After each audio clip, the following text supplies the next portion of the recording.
1049 KNXX Donaldsonville and WDGL HD2 Baton Rouge. This hour is brought to you by Spencer Callahan Injury Lawyers. Now, Hangin with Hester and Hanny with Jacob Hester and Charles Hannegriff. Hester and Hanny on 1045 ESPN Baton Rouge and 1130 The Tiger. Alongside Jacob Hester, here's Charles Hannegriff.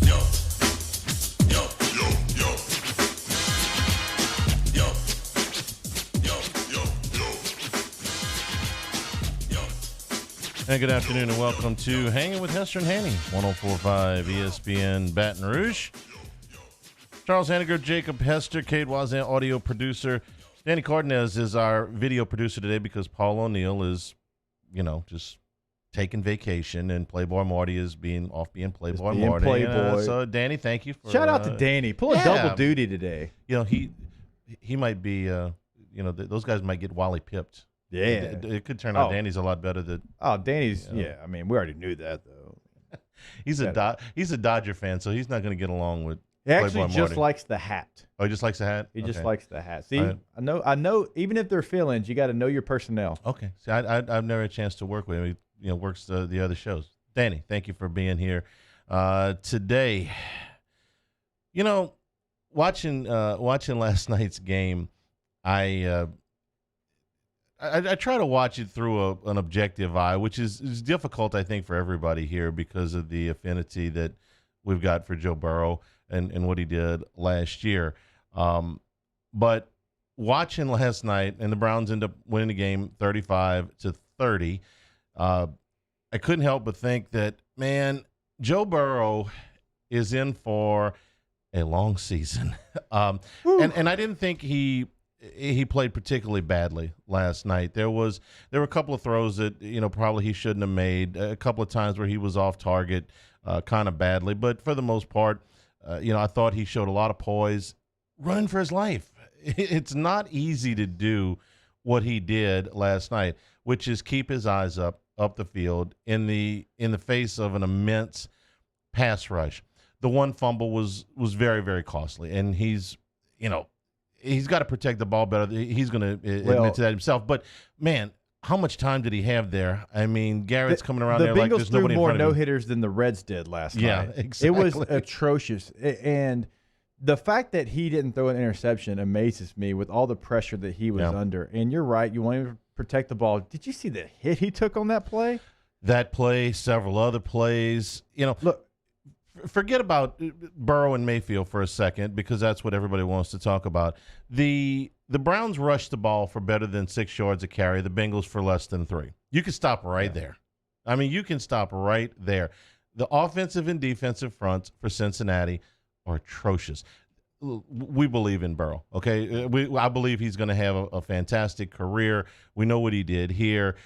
But my goodness, one man is all you can do. Joe Mixon is a very good running back. He could not – there was nowhere for him to run most of the time last night. And this was a Cleveland team that got absolutely crushed last week against the Baltimore Ravens. Now, Baltimore is very good, a legitimate Super Bowl contender, and that was going to be a tough game for the Browns to win. But they got smoked. And last night, Cleveland up front offensively and defensively looked like the 78 Steelers. Yeah. The Bengals fronts are so bad. Listen. This is not an indictment on Burrow. Cincinnati had the first pick for a reason, and fair. I hate to say it like this as well. I'm happy for Burrow's sake that AJ Green is on the field. Okay, he's a veteran, and I'm sure that there's some comfort level there. But I said this when they signed him. I said this when he was a free agent. You did. I said AJ Green is not AJ Green anymore. He hasn't been AJ Green in 4 years. Tyler Boyd is a better receiver. Tyler Boyd's a better receiver at this point in his career. It's not that A.J. Green wasn't great at one time. He was. He no longer is. And he wasn't worth the investment that they made in him. A.J. Green is just another complimentary receiver at this point that probably ought to be on something a little bit above a veteran's minimum. They should have taken that money and they should have invested it somewhere else. I said that at the time, and I believe that now.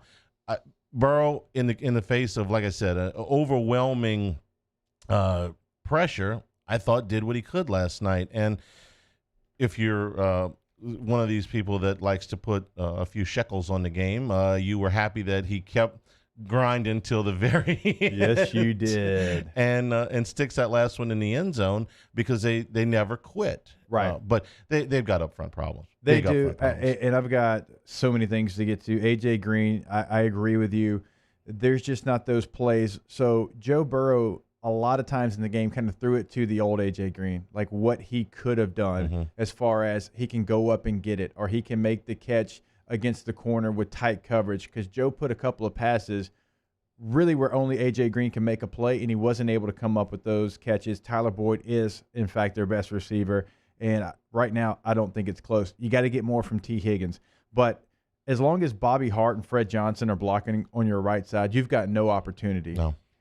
It's one thing to, if you lose to Myles Garrett because he had a good rush, but you use good technique and all those things, okay, I tip my cap. You beat me once or twice in a game. You were the first overall pick. But they were missing on stunts. They weren't picking up stunts, right? The broadcast blamed Gio Bernard. It wasn't him. I can tell you exactly what the situation was. That was not on him. That was on the offensive line to pass that off. And that's simple.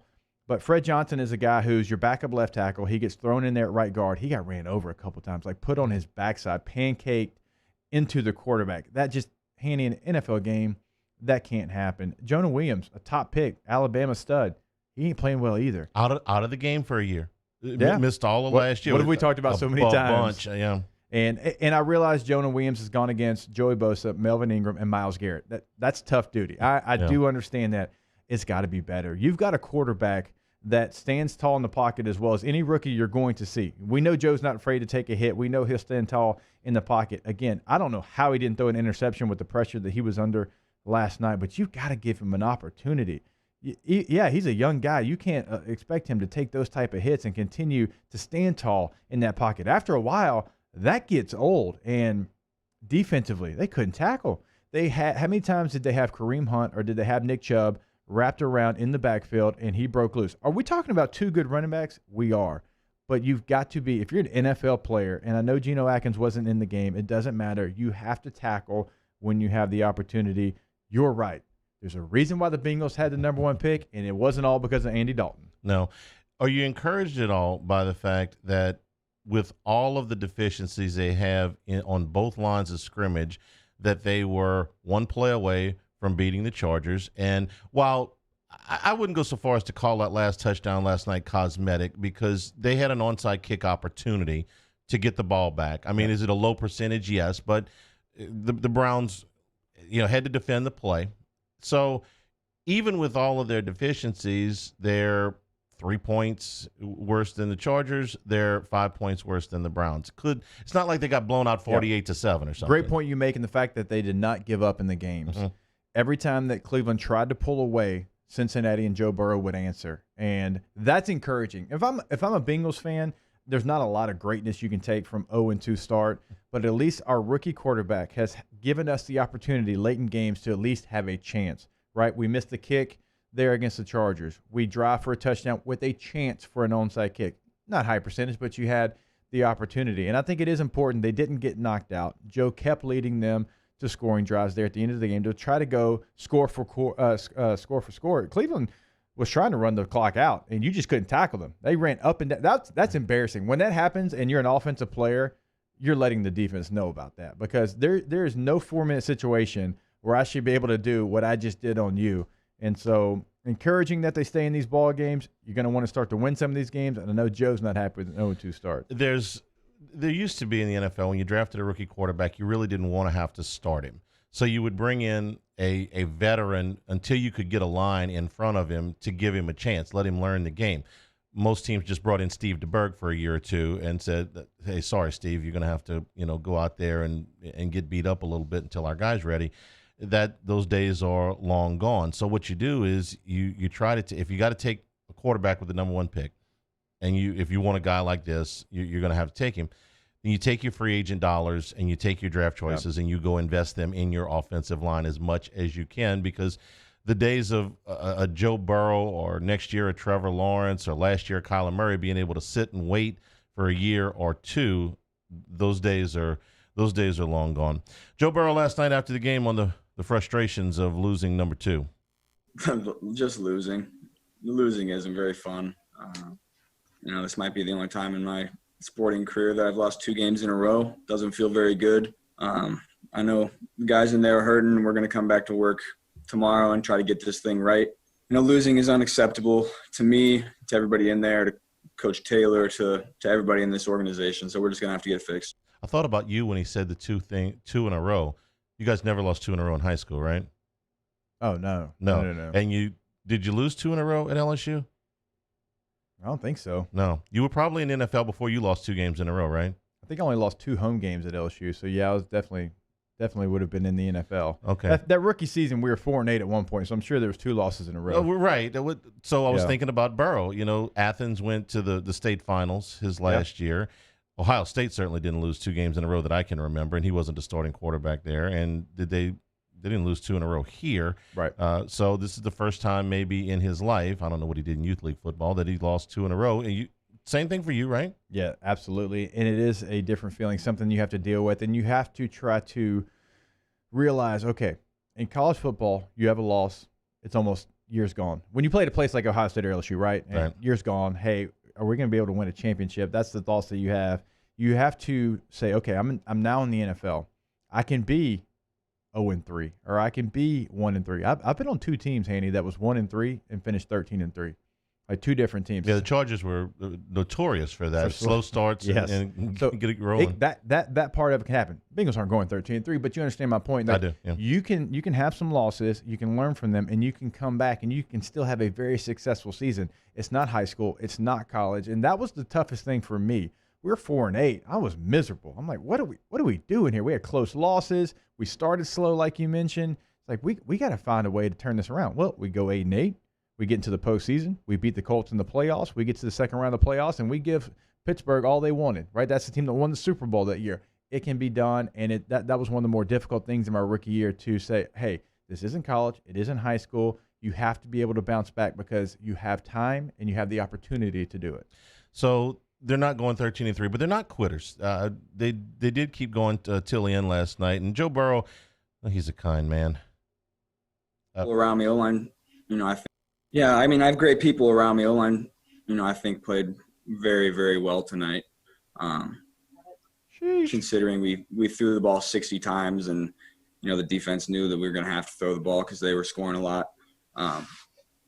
They did a hell of a job for me, and I'm proud of those guys. Sometimes you have to tell little white lies.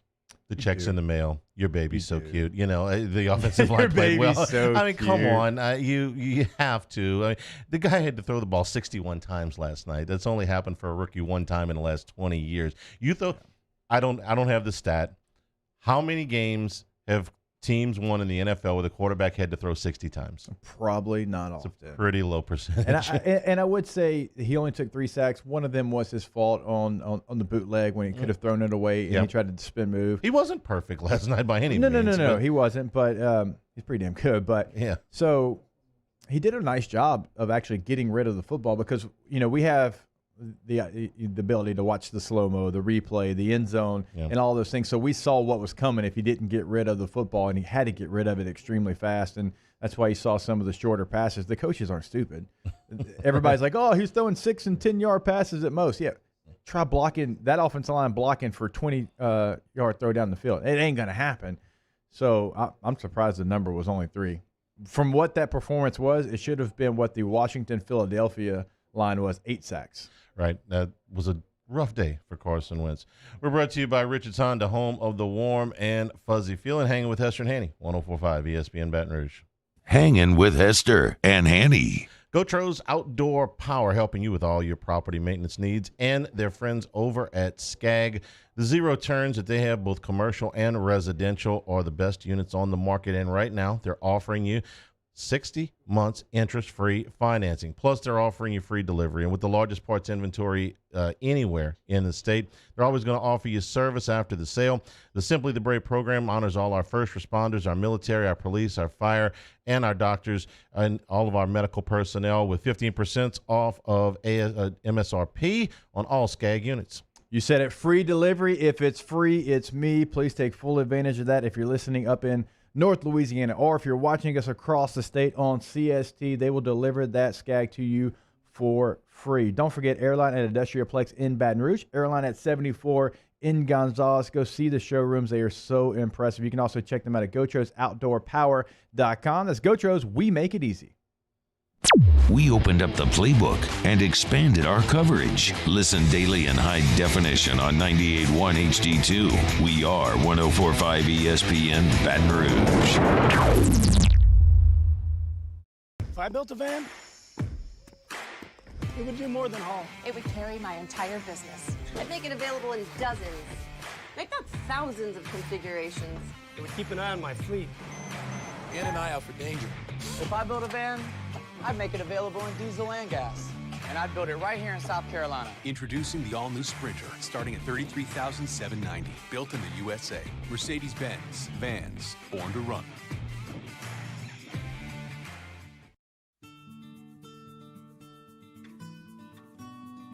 This is a house call.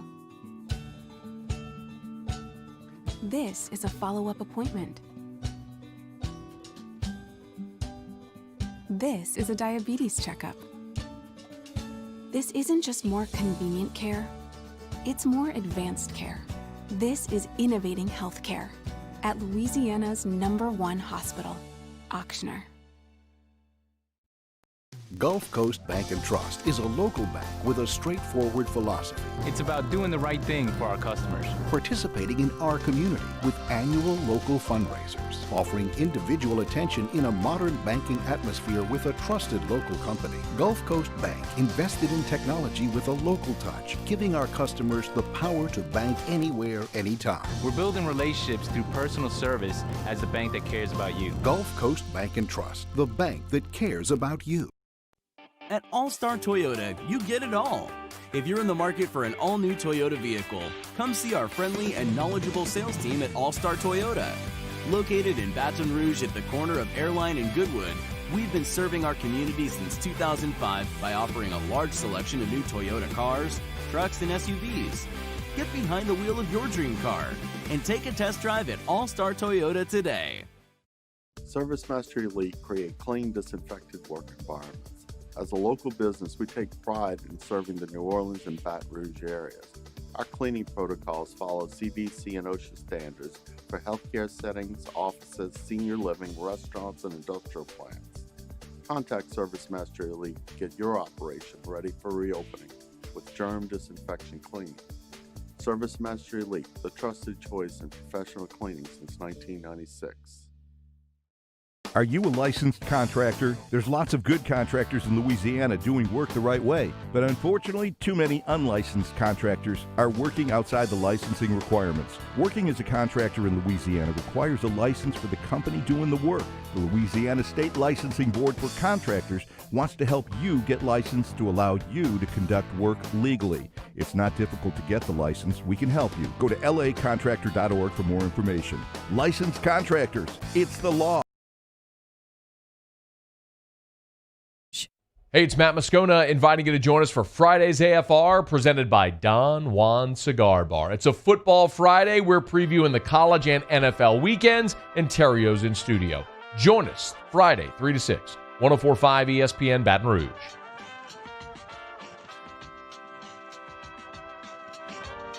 Hangin with Hester and Hanny on 104.5 ESPN Baton Rouge and 1130 The Tiger. One morning, we're going to quit ripping on the Bengals. The tight end C.J. Uzomah, who looked really good last night, has a torn Achilles and is out for the season. So, looked really good in week 1 too. Yeah, would have been a guy. You know, looking back though, they only had one free agent signing of a backup offensive lineman, largely a backup offensive lineman. They took an offensive lineman in the 6th round of the draft. So no real draft capital, no real free agent capital that they invested there. They'll pay the price for that the rest of this season. It would be priority number 1 in the offseason, guys in the trenches. We're brought to you by Small Sliders on Nicholson Drive at East Boyd. Slide on through for freshly prepared sliders, fries, and great milkshakes as well, as is our Friday tradition. Blaine Besh has brought us nothing. Red Besh either, but neither one of the Beshes. What are we doing? Has brought us nothing. But you know what's even worse So down in the talk studio, Brain has small sliders, and I walked in there, and it just hit me like a ton of bricks. Didn't we bring food earlier the week for everybody? Everybody, you did. Yeah. Well. Small sliders right there on Nicholson at East Boyd. Saints with the Raiders on Monday night. A little bit of encouraging news. Adam Schefter reported that Michael Thomas was back at practice doing some things and looked good doing it. Now, Sean Payton, as he is traditionally, will not talk about injuries. Kat Harrell asked him because she had to. Yeah. And he came back with a little bit of a smart-aleck remark that, hey, we don't do that here. They might have done that in Cincinnati, which was where she was before. Yeah. A little bit unnecessary, I thought. He could have just said, listen, we don't discuss injuries. And she knew what was coming. She has to ask the question because it's her job. She knew, she's not stupid, she knew what Payton's policy is on injuries. She's got to ask the question so he can say no, so she can say, we asked and he didn't reply. A little bit smart aleck. Anyway, but the news was better, according to Schefter today, that Thomas looked a little bit better, holding out a glimmer of hope that he may play on Monday night. I would not, but we'll see. Any chance that one of these things can heal that quickly, that maybe it was just not quite as bad as they thought? It wouldn't be normal. There's no doubt about that. We had Dr. Etheridge on the show the other day, and he mentioned that this is typically an injury that you have to give it rest. You cannot try to push through it because we've seen when guys try to push through it, how long that can last. And you can probably go out there on the practice field, Hanny, and you can probably make it, oh, man, he looks good. I hope that's the case. But my biggest hope is that they don't try to rush him back. This is a long season. You've played one game. You won that one game, okay? So it's not like you're trying to already play catch-up. You have the opportunity, in my opinion, to give him 2 or 3 weeks off if you can get to that bye week. That would be huge. And hopefully he comes back before that, but I would not rush this because we've seen guys rush it, and it really hampered them the entire season. Alvin Kamara talked about playing this game against the Raiders without Michael Thomas. Every week, we're only on week 1, but every week, guys are ready to play. I'm forcing it with Mike. Get to that bye week. That would be huge. And hopefully he comes hear my own voice in the show. You hear double dose. Let me try that again. Computer sometimes has a mind of its own. That I think that is my computer that screwed up. Let me try this again. Alvin Kamara talking about playing without Michael Thomas. Every week, we're only on week 1, but every week, guys are ready to play. I'm forcing it with Mike. We don't know the status, but it's a next man up mentality. Guys in practice, they're working hard.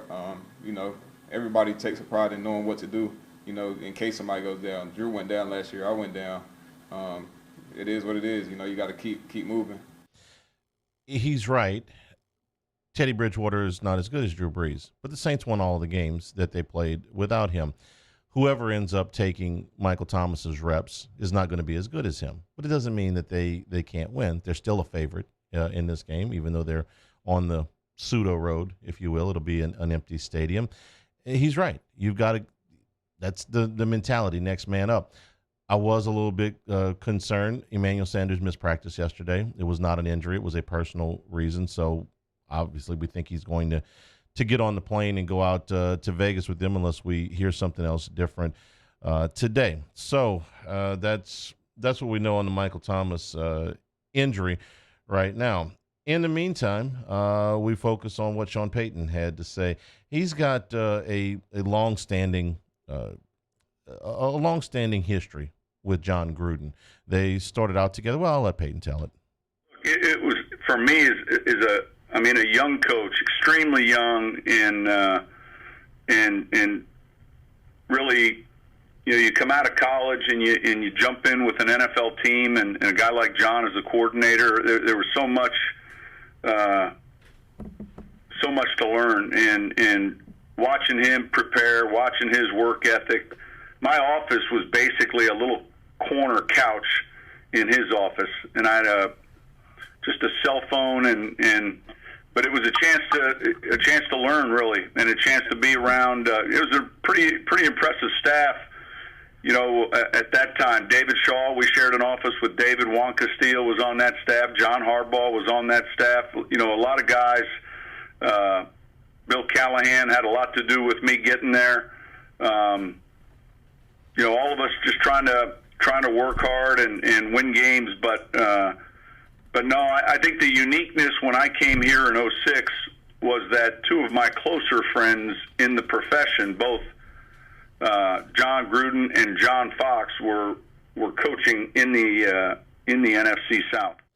I always love to go back and look at those old pictures of staffs that just had stars all over it. Yeah. You go back and you look at what LSU had on campus under Nick Saban at one point. 04 staff alone. The 04, Jimbo Fisher became a head coach at two places, and Will Muschamp, who's become a head coach at two places, and Derek Dooley, who became a head coach at two places, and Kirby Smart was on that staff, who has now become a head coach at Georgia. And, oh, by the way, Mark Emmert was here just right before that. He became president of the NCAA. And right before that, Scott Woodward, who became an AD at two places, was on the staff at LSU. There was an enormous amount of talent on this LSU campus, coaching and administrating at that point. Not terribly dissimilar from what Payton just described. That Philadelphia staff had and if I'm not mistaken, Jim Johnson was on that staff, the late Jim Johnson, who was a widely respected coordinator. There was quite a bit of talent on staff. So Gruden and Payton, they know each other from way back. Yeah, that coaching tree, when you start talking about John Gruden and Mike Holmgren and all those guys and how they're connected, it truly is fascinating. And even Gruden's staff with the Raiders, Rod Marinelli is on his staff. He's obviously got a ton of experience. He's just the defensive line coach. Paul Gunther is a defensive coordinator. Tom Cable, who has been a head coach there, is back there as the offensive line coach. Rich Bisaccia, who's the one of the best special teams coaches in the league, is now with the Raiders. So no surprise there. Gruden is one of the best people at putting his staff together, and everything you always hear about him is he's always accepting any kind of tidbits that they can throw at him. And, of course, we're going to talk about Payton coaching with Gruden. Gruden's got to talk about coaching with Payton. We had a blast in Philadelphia. Ray Rose made me hire Sean because I was yelling too much. So Sean came and calmed me down and brought us a lot of fresh ideas, and David Shaw was there as a quality control man, and we used to stay up late at night trying to figure out how to get a first down, and those were great growing years, I think, for all three of us, and I'm fortunate to have bumped into those guys. How good is your staff if David Shaw is your quality control guy? Yeah. Now the head coach at Stanford. It's pretty good run up there. We'll take a break. When we come back, Glenn Dorsey was elected into the Louisiana Sports Hall of Fame yesterday for the class of 2021. Jacob, he couldn't join us live, but Jacob had a chance to visit with him this morning. We'll have that interview for you when we come back. Hanging with Hester and Hanny, 104.5 ESPN Baton Rouge. Hanging with Hester and Hanny. EnviroPath, the best way that you can combat COVID for your home or your office, the Active Pure technology. This is a powerful air and surface purifier that will clean all of the air, all of the surfaces in your building without all of the messy or smelly byproducts of doing that. Shutting down your business is not necessary to do this. It's portable, it's affordable, and it's the best way you can combat COVID in your office. You're right. Portable, affordable, some of the things that we always talk about, right? There's 3 different sizes depending on what you're looking for, including a personal unit. So if you're traveling, this is something you can wear around your neck. So if you've got concerns of traveling, that is just yet another device that you can get. Enviropath.world is a website. If you do want to find out more information, it can really guide you in the right direction. Also, you can give them a phone call at 225-610-0702. Remember, it is the easy way to go with EnviroPath. Football is back. Tune in Sunday for a full day of NFL coverage starting at noon with the Cowboys and Falcons, followed by the Chiefs Chargers at 3:25 and Patriots Seahawks at 7:20. Then, Monday Night Football, the Raiders host the Saints. The NFL lives on 104.5 ESPN Baton Rouge. This isn't just another day. It's so much more. Kelly's life was put on hold when her auctioneer primary care doctor discovered a rare blood disorder. Her doctor connected her to an auctioneer care team of cancer, heart, and kidney specialists. With multiple primary care locations around Baton Rouge, same-day appointments, and online scheduling, we're relentless about keeping you healthy. Auctioneer Baton Rouge. innovating healthcare for Kelly. Gulf Coast Bank and Trust is a local bank with a straightforward philosophy. It's about doing the right thing for our customers. Participating in our community with annual local fundraisers, offering individual attention in a modern banking atmosphere with a trusted local company. Gulf Coast Bank invested in technology with a local touch, giving our customers the power to bank anywhere, anytime. We're building relationships through personal service as the bank that cares about you. Gulf Coast Bank and Trust, the bank that cares about you. To all of our heroes working on the front lines of this COVID-19 pandemic, your bravery and selflessness represent the very best of us, and we want to say thank you. I'm asking everyone around the state to join me in celebrating the heroism of our healthcare professionals on the 19th of every month at 1900 hours, that's 7 p.m. Write a note of appreciation, make plans to donate to charitable organizations, or say a prayer. To learn more, visit 19thanks.org. Thank you, and God bless. If I built a van, it would do more than haul. It would carry my entire business. I'd make it available in dozens. Make that thousands of configurations. It would keep an eye on my fleet. And an eye out for danger. If I built a van, I'd make it available in diesel and gas. And I'd build it right here in South Carolina. Introducing the all-new Sprinter, starting at $33,790. Built in the USA. Mercedes-Benz. Vans. Born to run. I've been doing business with Luba for 25 years. They're dependable, trustworthy. It's just the attention to detail with our clients. Our folks have years and years of experience. They're highly trained professionals. But many companies have that asset. What I'd like to think makes Luba a bit different is that we use those talents in a way that truly is dedicated to serving the needs of the folks who depend on us.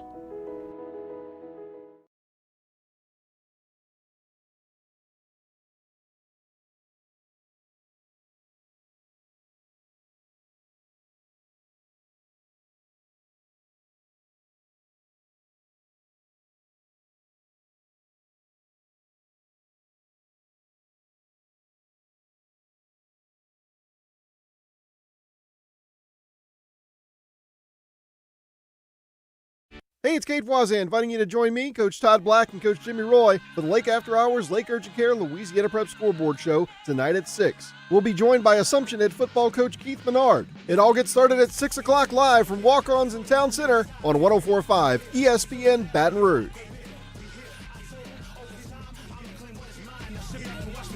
Hangin with Hester and Hanny on 104.5 ESPN Baton Rouge and 1130 The Tiger. We are brought to you by Small Sliders, our Friday lunch sponsor. Slide on through, get you freshly made sliders, fries, and milkshakes, and I believe they are still hiring. So if you want to be a part of the Smalls team, head on by East Board at Nicholson. Just a few Buzzy Hydell long tosses away from the LSU campus, and pick up an application. They need high-energy people to join their team at Smalls. I'm going to give out a recommendation. Try the slider with bacon and queso. Just going to throw that out there. Go try it. You'll thank me later. All right. I'm in for that. Yesterday, Glenn Dorsey was inducted or was elected into the Louisiana Sports Hall of Fame for part of the class of 21. You guys had a chance to visit with him this morning. Yeah, we had him on our SEC show. He wasn't able to do it because of the time earlier today. I said, hey, you know what? Got this other show. Why don't you hop on with us? So he was gracious enough to wake up bright and early. He's in California. So woke up bright and early for us this morning. Always good to catch up with Putt. The first thing that Chris Doring asked him what it meant to get into the Louisiana Sports Hall of Fame being from Louisiana. What's that mean to you being a Louisiana guy that was born in Baton Rouge, got a chance to play there in your hometown and to be recognized by the state, not because you necessarily excelled there in college football, which you did, but being a guy that's homegrown and all, what does that mean for the pride that you have in being a Louisianan? Oh, man, it makes it even better, man, because, we take pride in our sports down there. And, like you said, I'm homegrown, born and raised in Gonzales, Louisiana, which is right outside of Baton Rouge, man. So, and I know it's a lot of tremendous athletes and people down there. So, just to be able to be recognized by my home state, it makes it even sweeter, man. It's unbelievable. And you really get into a star-studded class when you look at everyone that's going into the Louisiana Sports Hall of Fame this year. I mean, there's some names that everybody throughout the SEC, throughout the state of Louisiana would know. Of course, a lot of LSU flavor as well. So when you saw the names and you saw the list of everyone that was getting in, I have to assume that was pretty humbling for you, just knowing you the way I do. Yeah, man. Yeah. I seen what's his name? The coach, the track coach, Coach Henry. Yeah, Pat Henry. Absolutely. Talk about amazing. That was unbelievable, man. Ricky Weeks, great baseball player, man. Marcus Colston. Who doesn't love Marcus Colston? So it's an unbelievable class, and just to be going in with those guys is truly amazing.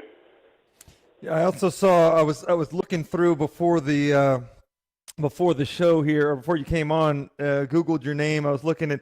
You were listed by Saturday Down South as one of the best SEC players of the previous decade. Like, to be considered not only amongst the best in the state there, to be the best at your school at LSU, to be one of the best in college football. The pride about the SEC, though, what does it mean to be one of the best in this conference that's put out so many great players, not only with college achievements, but in the NFL as well?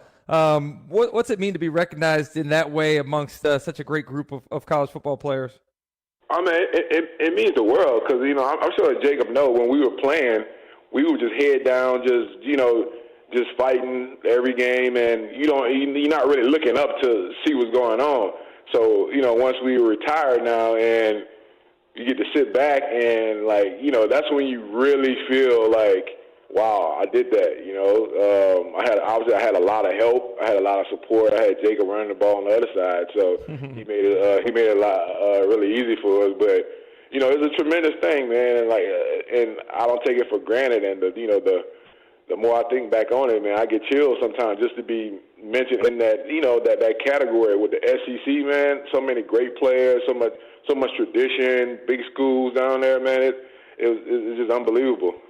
Catching up with LSU legend Glenn Dorsey here on SEC this morning. Glenn, when you look at your collegiate stats, and you had 13 sacks in your career, you had 7 in our championship season in 2007. You don't typically get that kind of sack production from the defensive tackle position, but you did it throughout your playing career at LSU. How did you become so disruptive from that position? Because typically, it's a run stuffer or it's somebody who just tries to control the gaps, and you got sack production from that position. Yeah, man. I just was trying to, because obviously I wasn't the biggest guy on the field, so I tried to use some speed, some athleticism, and just attacking the ball every play. And I had some great coaches, and Carr Dunbar, Earl Lane, Travis Jones, and I had Muschamp and Pelini calling the defensive players that put us in position, to take advantage of what we were best at. So. There's a lot of things that played a part in that, and we had some great times, some great years.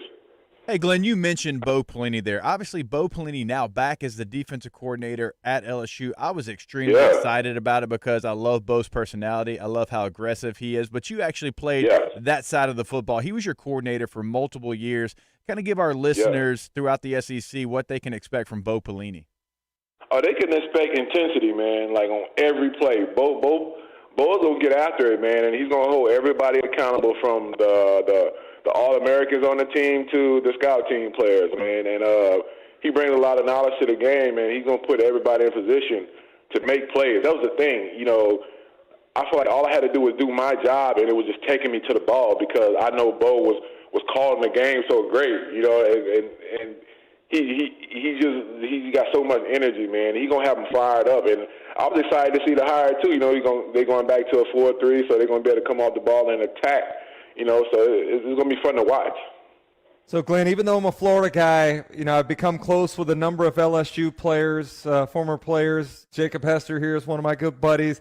Had the pleasure of sitting next to Booger McFarland on the SEC Network set for several years, and got to be good friends with him. Now, I know.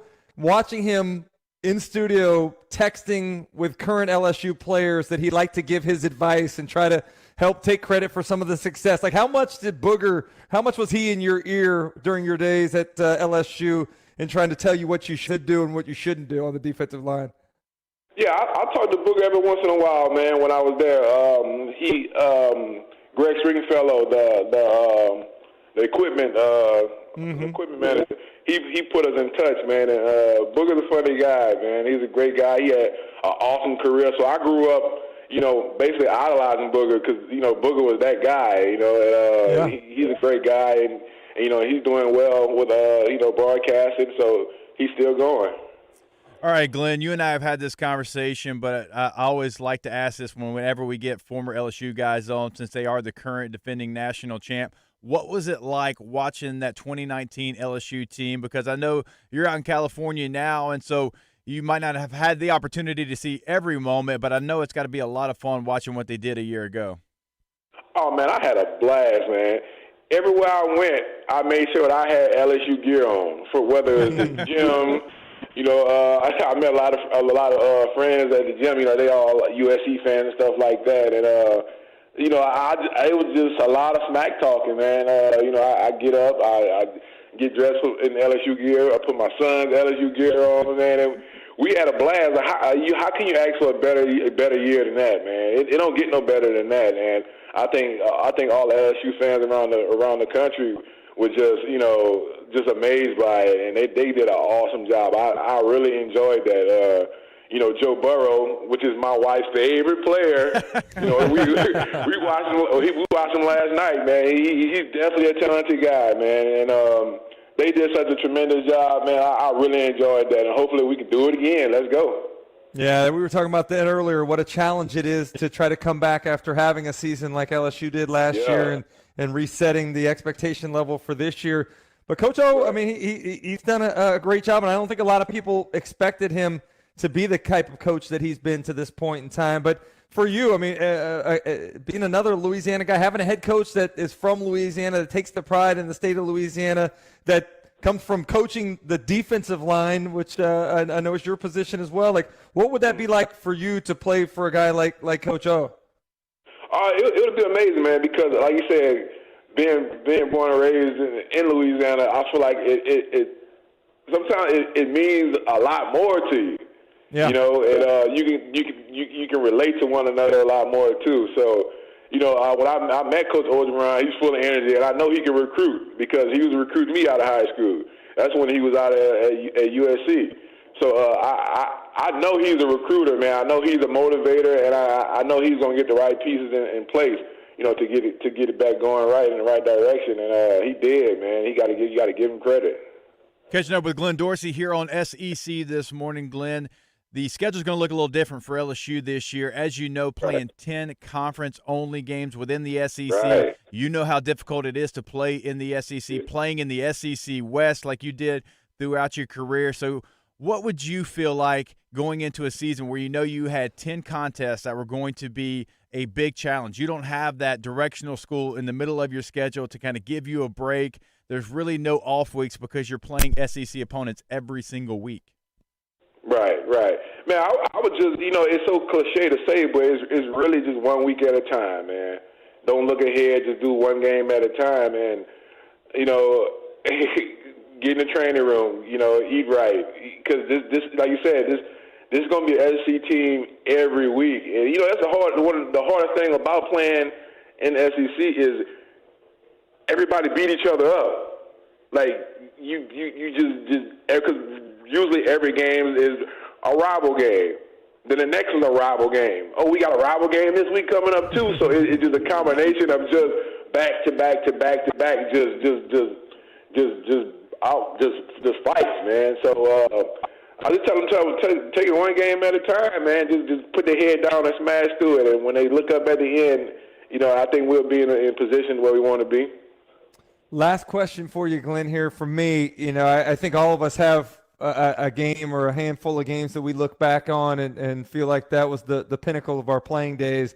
For you, I mean, Hester already detailed how disruptive you were on the defensive line, the number of sacks you were able to accumulate. But how about that one game? Was there a moment you look back in your LSU career and feel like that was the one that stands out above the rest of them?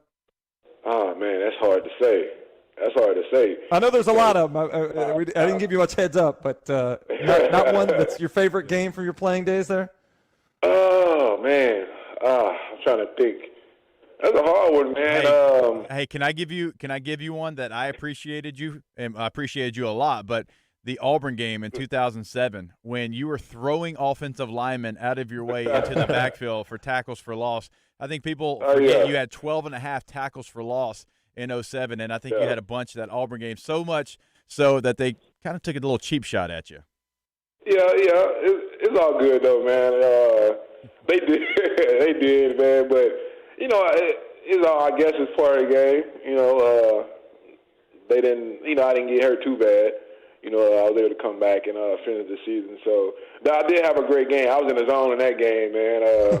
You were. They kind of got me on that play, but it was all good though. That's the only way they could slow you down, because every other time you were in the backfield before they could hand the ball off. Hey, Glenn, can't tell you how much it means to me that you took the time to hop on with us this morning. Congratulations on the College Football Hall of Fame, the Louisiana Sports Hall of Fame. By the way, I am lobbying number 72 should be in the top of the stadium, and nobody should ever wear it again for LSU football. Just so you know, that is in the works. We're trying to get that done. So, hey, I appreciate you hopping on with us. Oh yeah, man. Thanks for having me, man. Anytime, man. You guys have a great morning, have a great weekend, and I'll see you sometime soon. Glenn Dorsey this morning on his. What a great guy. I mean, Auburn absolutely took a cheap shot at him. He's like, it's all good. It's fine. I came back, and we were all good. It wasn't hurt that bad. You know, kind of revisionist history. And I had in my head that he had slowed down a little bit after that cheap shot by Ramsey. You go back and you look at the numbers. He had 2 monster games the 2 weeks after that against Alabama and Louisiana Tech. And I think it kind of gotten in my head that because he wasn't as dominant maybe in the SEC championship game that year that he had slowed down. You look at his 06 season was better than his 07 season. There's no number that supports that. You actually turned me around on that. There's no number that supports that. And if he was hurting because of that cheap shot right after it, his two of his bigger statistical games of his senior season came in the 2 games right past that, La Tech and Alabama. So every one of those awards that he got is, off that 07 season. Yeah, I don't really know. And trust me, you weren't the only person. Me and Moscone actually got into a pretty good argument when I used to do the handoff Hester when I had the 6 to 8 show about that. And he's like, he won the awards off the junior season. I was like, wait a minute, do y'all not remember how dominant he was in 07? I mean, 12.5 tackles for loss at defensive tackle and 7 sacks. In that age of college football, when everybody was still running pro-style formations and all those, 12 personnel, 11 personnel, 21 personnel, whatever it was, right? They weren't throwing the ball as much as they are now. So he was so dominant. I mean, you know that. You've seen the film, but he was so dominant in 07. And I truly believe Auburn absolutely said we have to cheap shot him because he is disrupting us so much. He's living in the backfield. I think there were 2 things that made us think that. Number one, everybody saw the block, and you just assume at that point that he's going to be hurt. And then the other thing was that Ricky Jean-Francois came back for just the last 2 games and was so good. I mean, it was so good. You start to think, well, maybe Dorsey's hurt because Francois come in here and he's done this in these 2 games. Francois was good because he was good. It didn't mean that – and Dorsey didn't have as big a game in either one of those games as he had prior to that. But it doesn't mean that 2007 season wasn't dominant for him. I went back – you got after it enough to – I went back and looked. Yeah. You were right.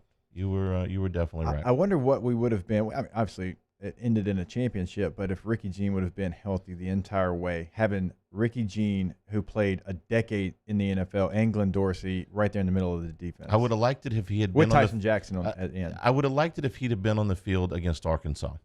That game in particular, he couldn't have done anything but help because that offense was just hell on wheels to stop with McFadden and Jones, and it was. I would have liked if he had played that day. That couldn't have done anything but helped. That was a tough day. That's one of those games that just you would score because offensively we had a good day. It's like you scored and you thought it was going to be enough, and there goes that man, number 5. We got to take a break. Hanging with Hester and Hanny, 104.5 ESPN Baton Rouge. Hangin' with Hester and Hanny. before you pick up a shovel to do anything on your property, I want you to pick up a phone and call 811. I don't want you to be that guy that hits his power lines and knocks out the power in his block. I don't want you to be the guy that hits a water line and floods his neighbor's backyard. I don't want you to hit a communication line. You won't be able to do anything in your home, on your computer, or with your smart TVs. I want you to call 811. I want you to give the operator your address, and within 48 hours, somebody's going to come out and mark all of the buried lines on your property. That way you or your contractor can avoid them. That's right. Know what's below. Call 811 before you dig, and we can't stress enough, it doesn't matter how big the project is. Obviously, if you have a big project, it's a no-brainer, but think about it as well when you're doing those small projects. If you're redoing your landscaping, if you're doing like I did, you're digging up an old satellite dish, make sure that you call them. You call 811. We tell you every single day. They're going to come out. They're going to mark those lines. You're going to know exactly where you can dig. You can check out for more information, Louisiana811.com. Call 811 before you dig. Saints coverage, Chiefs, Cowboys, Thursday night, Sunday night, and Monday Night Football. From the opening kickoff to the playoffs and the Super Bowl, the NFL lives on 104.5 ESPN Baton Rouge. When it's clearance time, smart customers rush to Richards Honda because all your favorite Honda models are at fantastic prices. And with our fanatical customer care, it's no wonder people call Richards Honda the smart choice. Gulf Coast Office Products is a nationally recognized Savin office equipment dealer based right here in Louisiana. Over 100 employees strong, Gulf Coast has the boots on the ground to support all vertical markets from education, engineering, legal, and finance. With the latest in office technology, from desktop to production segment units, Gulf Coast and Savin have the perfect fit for you. Call 225-756-2644. That's 756-2644 for Gulf Coast Office Products.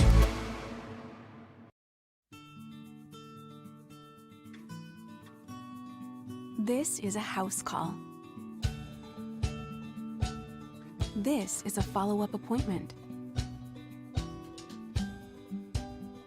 This is a diabetes checkup. This isn't just more convenient care, it's more advanced care. This is innovating healthcare at Louisiana's #1 hospital, Auctioner.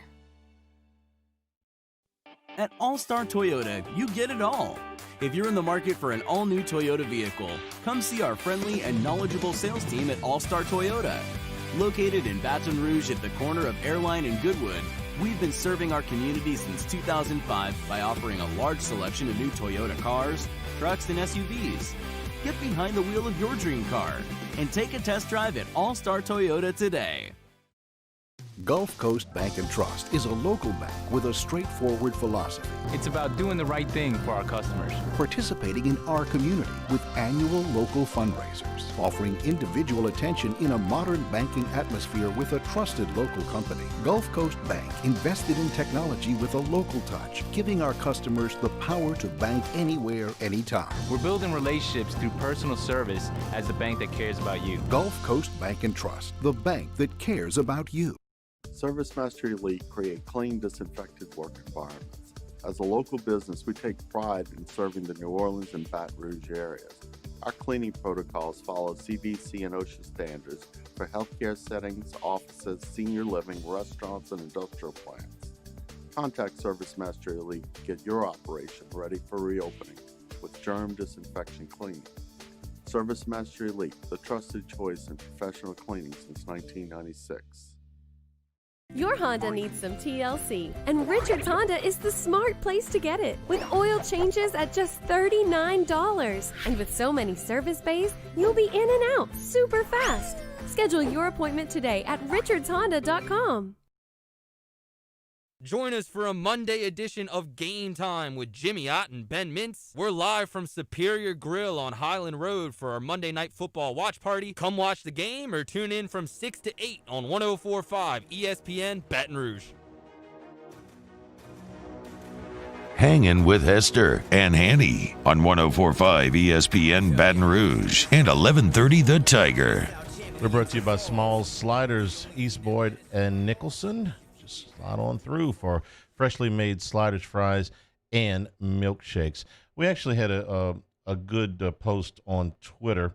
It does happen from time to time from somebody called This Apocalypse Stinks about the Bengals. Said They invested first-round picks on the O-line in 2018 or 19. Either they can't identify online talent or they can't coach it, or both. It's a reasonable point. And here's what happened with those two picks.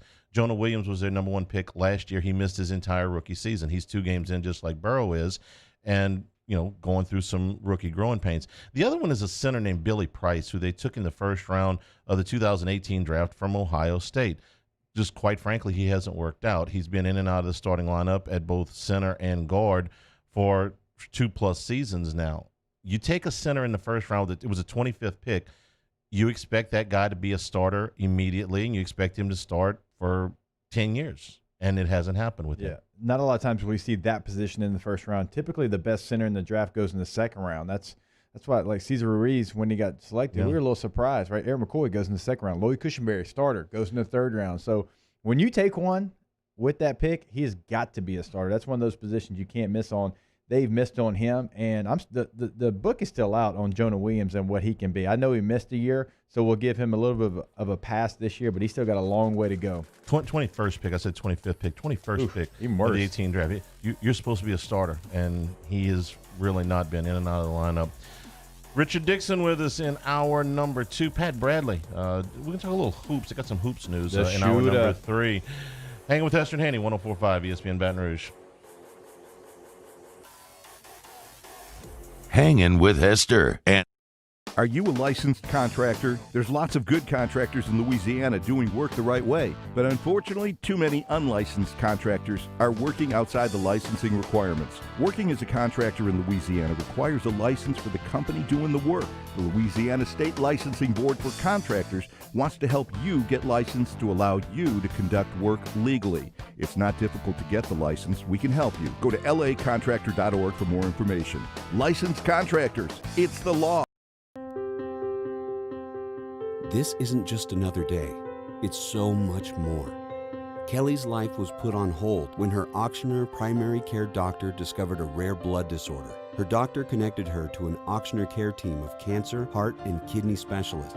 With multiple primary care locations around Baton Rouge, same-day appointments, and online scheduling, we're relentless about keeping you healthy. Auctioneer Baton Rouge, innovating healthcare for Kelly. Gulf Coast Bank and Trust is a local bank with a straightforward philosophy. It's about doing the right thing for our customers. Participating in our community with annual local fundraisers. Offering individual attention in a modern banking atmosphere with a trusted local company. Gulf Coast Bank invested in technology with a local touch, giving our customers the power to bank anywhere, anytime. We're building relationships through personal service as the bank that cares about you. Gulf Coast Bank and Trust, the bank that cares about you. To all of our heroes working on the front lines of this COVID-19 pandemic, your bravery and selflessness represent the very best of us, and we want to say thank you. I'm asking everyone around the state to join me in celebrating the heroism of our healthcare professionals on the 19th of every month at 1900 hours, that's 7 p.m. Write a note of appreciation, make plans to donate to charitable organizations, or say a prayer. To learn more, visit 19thanks.org. Thank you, and God bless. If I built a van, it would do more than haul. It would carry my entire business. I'd make it available in dozens, if not thousands of configurations. It would keep an eye on my fleet. And an eye out for danger. If I built a van, I'd make it available in diesel and gas. And I'd build it right here in South Carolina. Introducing the all-new Sprinter, starting at $33,790. Built in the USA. Mercedes-Benz. Vans. Born to run. I've been doing business with Luba for 25 years. They're dependable, trustworthy. It's just the attention to detail with our clients. Our folks have years and years of experience. They're highly trained professionals. But many companies have that asset. What I'd like to think makes Luba a bit different is that we use those talents in a way that truly is dedicated to serving the needs of the folks who depend on us. Gulf Coast Office Products is a nationally recognized Savin office equipment dealer based right here in Louisiana. Over 100 employees strong, Gulf Coast has the boots on the ground to support all vertical markets from education, engineering, legal, and finance. With the latest in office technology from desktop to production segment units, Gulf Coast and Savin have the perfect fit for you. Call 225-756-2644. That's 756-2644 for Gulf Coast Office Products. If I built a van, it would do more than haul. It would carry my entire business. I'd make it available in dozens. Make that thousands of configurations. It would keep an eye on my fleet. In and eye out for danger. If I built a van, I'd make it available in diesel and gas. And I'd build it right here in South Carolina. Introducing the all-new Sprinter, starting at $33,790. Built in the USA. Mercedes-Benz. Vans. Born to run.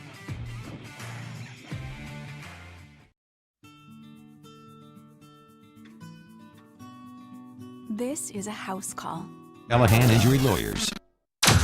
Now, Hangin with Hester and Hanny with Jacob Hester and Charles Hannegriff. Hester and Hanny on 104.5 ESPN Baton Rouge and 1130 The Tiger.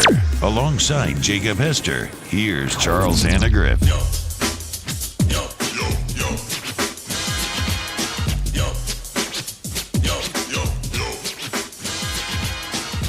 Hour number 2, Hanging with Hester and Hanny. And Richard Dixon with us here in hour number 2. If you're listening along with us on 1130 The Tiger up in Shreveport, watching with us on CST on our YouTube channel 104.5 ESPN, the Hanging with Hester and Hanny page. However you are with us, thank you for being here. And thanks to the folks at Small Sliders. Slide on through for great sliders, freshly made with fries and a milkshake as East Boyd at Nicholson, just off the LSU campus. How you doing, Rich, man? It's good to see you. I'm doing good. Just getting a little touch of football the last couple of weeks, and I feel like we're into preseason week 4 for college football. I'm really excited about next weekend. What did you see last week that stood out to you? Nothing really. I watched a few games. I thought the NFL was a little bit cleaner than I thought it was going to be with no preseason, which, the players are loving it because that's their case for not having preseason anyway. I think Joe Burrow did an amazing job for a rookie to come in with no preseason, no really off-season work, and he looks – decision-making wise, for the most part, a vet. He's done a few things where it's not necessarily bad decisions. It's him realizing that it's not college anymore. But I think it's been pretty clean. You ever had to go into the media room after a game and talk good about a teammate that really didn't deserve to be? Because when Burrow said, hey, my offensive line, man, those guys were in there battling. Like, no. He's still a young guy that he's like, I'm not going to tick off any of these older guys yet. Well, it's not like they're going to throw no hitters if you talk bad about them. They're already doing that. Yeah, that's a tough way to go. It's tough, and we knew that really coming in that they were going to have the offensive line has been bad, and everybody's known that. And like you said, the last 2 draft picks they've drafted offensive linemen. They're young as well, but at some point they got to get it together. And I don't know if it's by going to get a vet or. Well, you've spent so much money. Not only did you take those 2 guys in the first round, you gave Trey Hopkins, the center, a $20+ million contract. So there's a lot of money tied up. When you have a first-round guy that you've tied all those resources into, and he can't get on the field, and not only can he not get on the field at center where Trey Hopkins beat him out, he can't get in at guard. They actually moved a tackle to guard. I talked about him a little bit earlier. Fred Johnson, he is a backup tackle. Well, he is starting guard right now. That's how much they think of Billy Price. So they missed on that pick. And I'm telling you, Jonah Williams has footwork issues. He's got a long way to go.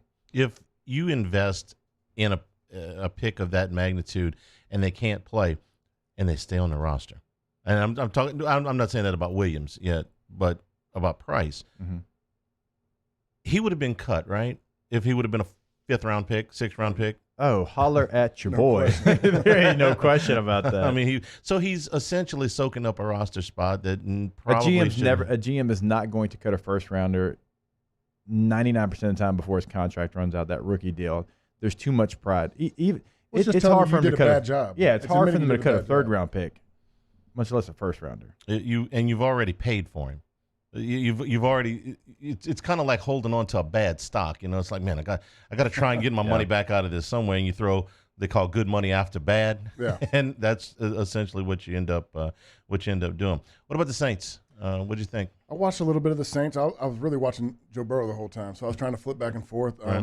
You know, the Saints, to me, they look pretty good. I mean, the offense was struggling. The defense is great. And, you know, it's been a long time. I guess the last few years the defense has gotten better. For a while we thought the defense was what held the Saints back.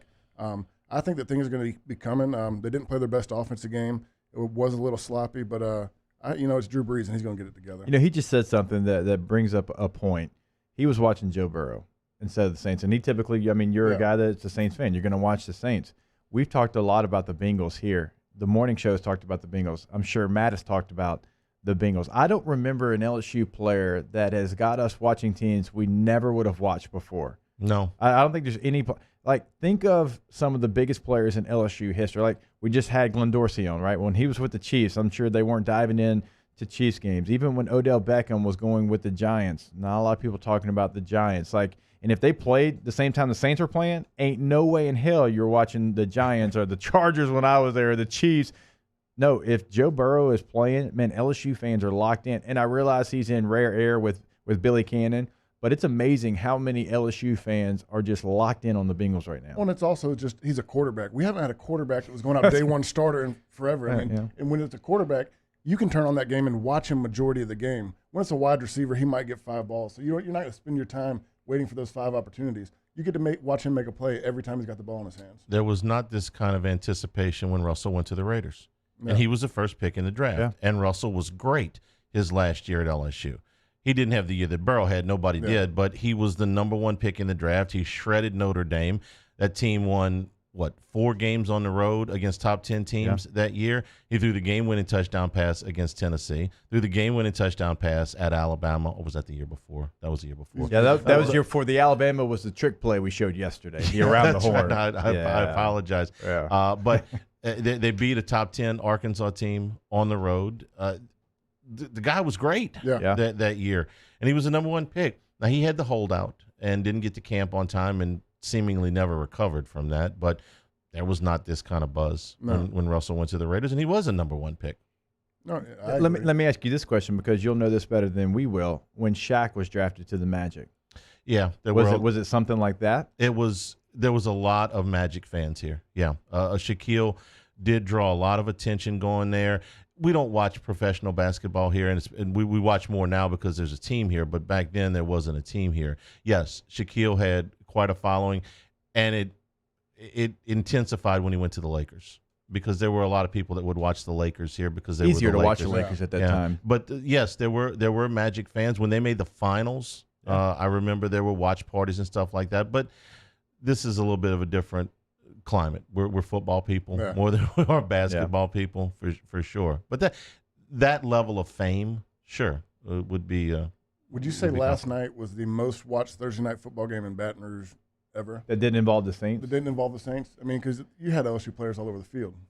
Yeah, you have 5 total in Cleveland. I know there's some guys out with injury, including 3 of them are out with injury, but still, and then obviously Joe. The only reason I'm hesitating is because so many people watched the Chiefs last week. And with because Clyde. it was the Clyde first game, and we've been without real games for so long. The last 2 weeks, Thursday Night Football has probably done pretty well here. Yeah, LSU, Odell and Jarvis were repping LSU with their hair colors. He had purple and gold hair. Yeah, one had one had Odell, you know, all the talk leading up to it was him and Baker can't get on the same page. He probably had one of his bigger games in a Browns uniform. And then you wake up this morning, you're still hearing he's still available for trade. Well, it's the Browns. I mean, the Browns are going to Brown. If somebody knocks them out of the chair with a trade offer, sure. Yeah. But do we think anybody's going to knock them out of the chair with a trade offer? Who's one wide receiver away? And please don't say the Saints, because that would infer that Michael Thomas is going to be out. You asked the question. I think A.J. Green's taking a step back. He's watching him last night. He's not the A.J. of what we're used to. I missed on that one. I thought that was a good deal at the time after the first couple of games. I'm surprised with the lack of aggressiveness that he can go up and snatch one out of the air. He had those plays that superstars make last night that would have bailed Joe Burrow out on a few times, and he just couldn't come up with it. And I think it's obvious, if you've watched the last 2 games, that Joe Burrow is more comfortable with Higgins, the other rookie. He leans on him a lot. And it's hard for rookie receivers, right? Yeah. I mean, I actually liked what I saw out of Jerry Jeudy the other night. out of Henry Ruggs for Las Vegas. But typically, rookie receivers, it takes them longer. And I'm talking about Higgins here. Right. Why is that? It's because, you're not used to disguising coverages, and you have a lot of options in your routes. I mean, do I flatten off a corner route? Do I stay high? Do I stay outside the hash? And in the NFL, it's all about mixing and matching and hiding those coverages and showing at the last minute. A lot of times in college, these guys either weren't running option routes or they were just, it was base defenses they were going against. Once you get to the NFL, it's a lot harder to do your pre-read snaps and get ready for what you're going to do. Those guys, I think the learning curve gets accelerated so much for Justin Jefferson too. Now, he was in the starting lineup, played most of the game for Minnesota, caught a couple of balls. They expect him to put up Adam Thielen type numbers because Thielen's got to put up the Stephon Diggs numbers after he left. I don't think you get that. You don't get that introductory period. You're right. And so sometimes you can get away with it if you're just a burner. If you're Henry Ruggs, okay, well, you might not know the coverage, but I know one thing you can do well. You can run straight very fast. And so you saw some of his plays come off deep throws. So, but if you're trying to learn hey, I've got a dig route here, or if this coverage, I've got a post, I've got to convert it to a bang aid. So all those things are running through your mind pre-snap. And then once the ball snap, you still have to think, because in the NFL, they're never going to just line up, Hanny, and play a coverage. It's disguising everything. And so as it plays itself out, well, your route can change at the top of the route. So in college, that just doesn't happen because you don't have as much time to spend on it. So if I've got a dig route, well, I'll look at the coverage. Okay, this is where I'm going to run it. In the NFL, you can't do that. That's why the receiver position is probably the second hardest to be able to transition from college to success in the NFL. You see a lot of young guys, and they put them in, you're going to go in X, I want you to run 9. They just run 9. They don't want to put that much pressure on them. I would imagine it helps an awful lot if you have a veteran quarterback to sort of guide you along there. For these two, they really don't. You know what really helps is an off season, and they didn't get that last year. You would help just a little bit. We are brought to you by Smalls Sliders on Nicholson Drive at East Boyd, just a little piece off the LSU campus. Slide on through for great sliders, fries, freshly made milkshakes as well. That's Sliders, Small Sliders, just off the LSU campus. Hanging with Hester and Hanny, 104.5 ESPN Baton Rouge.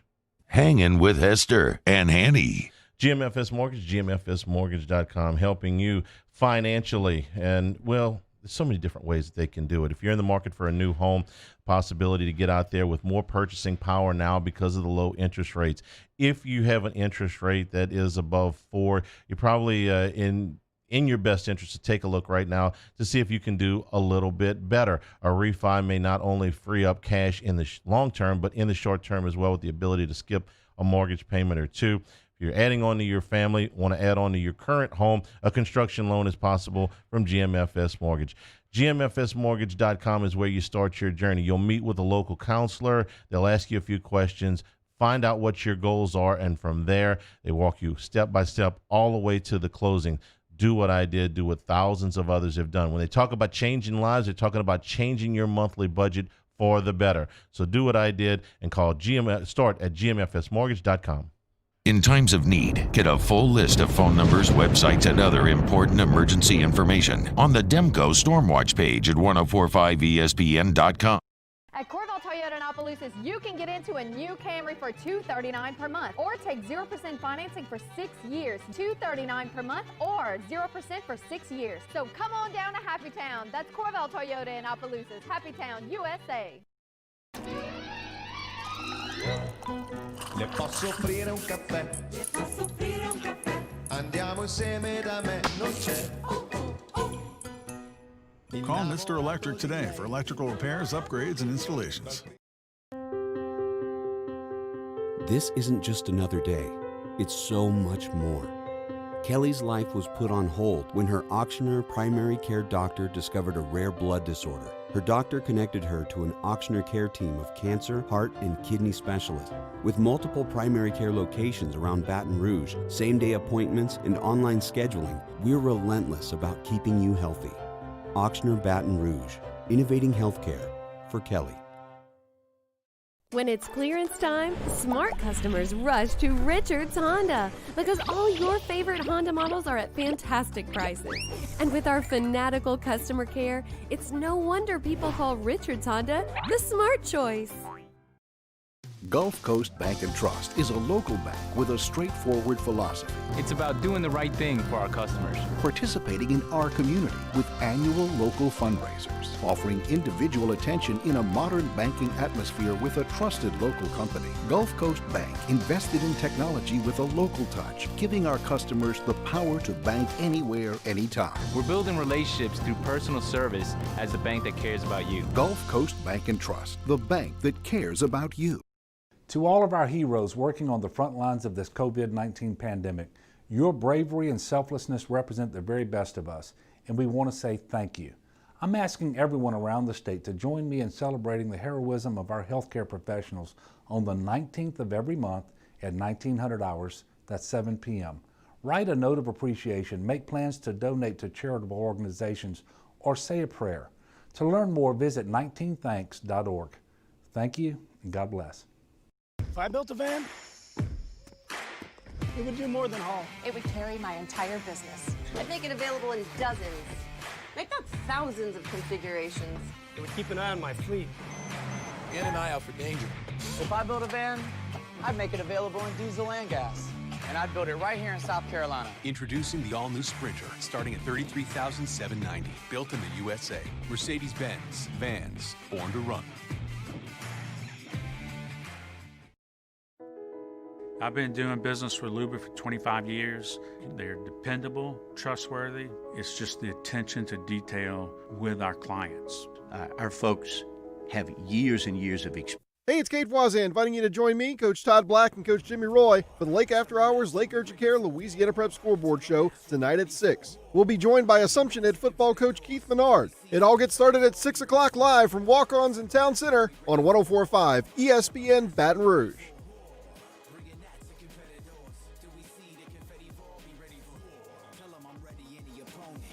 Hangin with Hester and Hanny on 104.5 ESPN Baton Rouge and 1130 The Tiger. All right, welcome back in to Hanging with Hester and Hanny, presented by Richard Honda. Hanny's doing something. Here with Richard Dick Dixon. Look at Hanny. See? You know what? And Hanny, I got to give him credit. Typically, he is a lunchtime radio host that had lunch provided to him. But that's one of the things that changed when he came and he partnered up with me. So sometimes, Hanny's got to be excused to go get a snack. I got stuck in the elevator. That's why you take the stairs. In a 4-story building, you do not ever take the elevator. Right. Well, if I sprint up the stairs from the first floor to the third floor. There's been a couple times I've done that. You've done that? I've gone to get coffee during the break and Hey, I'll tell you, thank God you're here, because when that's happened doing the post game, I get really nervous. I'm like, I don't want to open this back up, and he always. I forgot y'all done post game together for a couple of years now. So that terrifies Richard. I don't know why. He's done radio now with you for years. He's done it with me for years. He refuses to come back from break. Oh, it's okay. It's not that hard. I'll take care of that part of it. The best part is I do. So Doring doesn't like coming. Doring does daily radio every single day. We've done it for almost 3 years on Sirius XM, and he's the same way. He's like, I don't really like doing that. I won't do it. Just fall into. You're coming back this year, right? Yeah, I mean, I haven't heard anything. Did Gordy send you some paperwork? Oh, no. Okay, well. I actually thought about it. I was like, I reminded myself this morning. I was like, when I see Charlie, I got to ask him because I have no clue what's going on. Yeah, we're going back to the old format. We're going to be on 90 minutes after the game for 2 hours. So now you know. Okay, thanks. And now you know the rest of the story. It gives you a little bit of time to get your thoughts together and get some of that post game information out of the locker room and here, Ed, before we start the show. So we're going back to the old format. Nice. We'll be on. I'm going back on pregame too. So did we make that announcement, Kate? Are we? You just was that supposed to say? Was that supposed to say that? You certainly can if you'd like. Okay. Yeah. We're going back to the old format, which is the first 3 hours of pregame was what I did for 17, 18 years, and then would turn it over at the 2 hour mark, which we're going to do again. So Jordy Collada and I are going to be on pregame. Mm-hmm. Richard and I are going to be on postgame, and Justin Vincent is coming back as well on postgame. But we won't start right after the game. We're going to go back to our regular 90 minutes. But Whiskey and Wine? Yeah, Whiskey and Wine will happen. Matt and T-Bob will have the pregame scoreboard show 2 hours prior to kickoff. T-Bob's going to host a companion show as the game is going on YouTube and Facebook. And then, immediately after the game is Whiskey and Wine with Moscona and Colada.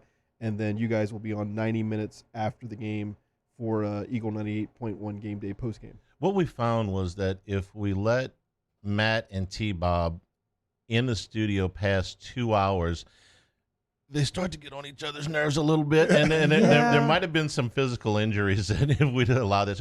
We're going to hold them to 2 hours together. I think that's safe and probably the best for everybody. I used to do a hit every single game with them, at a certain time. I think it was an hour into the show, whatever it was. And there was one time they basically started yelling at each other while I was on the phone, and I became the mediator in between the two during the show. Right, and sometimes it felt like the producer needed a striped shirt and a whistle around his neck. So we're going to hold him to 2 hours. What I remember with most gets weird hours. Is Matt quizzing him on random coaches across the country, and T-Bob like, "Shut up, I don't know."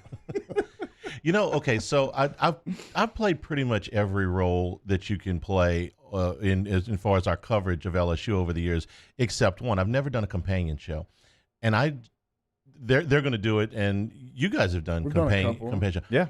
I don't feel like I would be good at that. Okay, you and I have watched. Island Hanny was a companion show. Exactly. You're making my point for me. It's Baby Hanny, Island Hanny, Normal Hanny, and I love Normal Hanny, but I hold those other ones in. I've seen some things get slammed in here during the game. So he and I, for the last 2 years, have had to watch every game, the second half from here, because we're going as soon as the game's over, and it gets a little bit emotional. It gets a little bit heated. There are things that I probably am better off not saying on the air while the game is going on. Right. That's why I don't tweet during the games either, because what I find is it's something you tweet in the second quarter looks really stupid. A couple hours later, if anybody those freezing cold takes and things like that.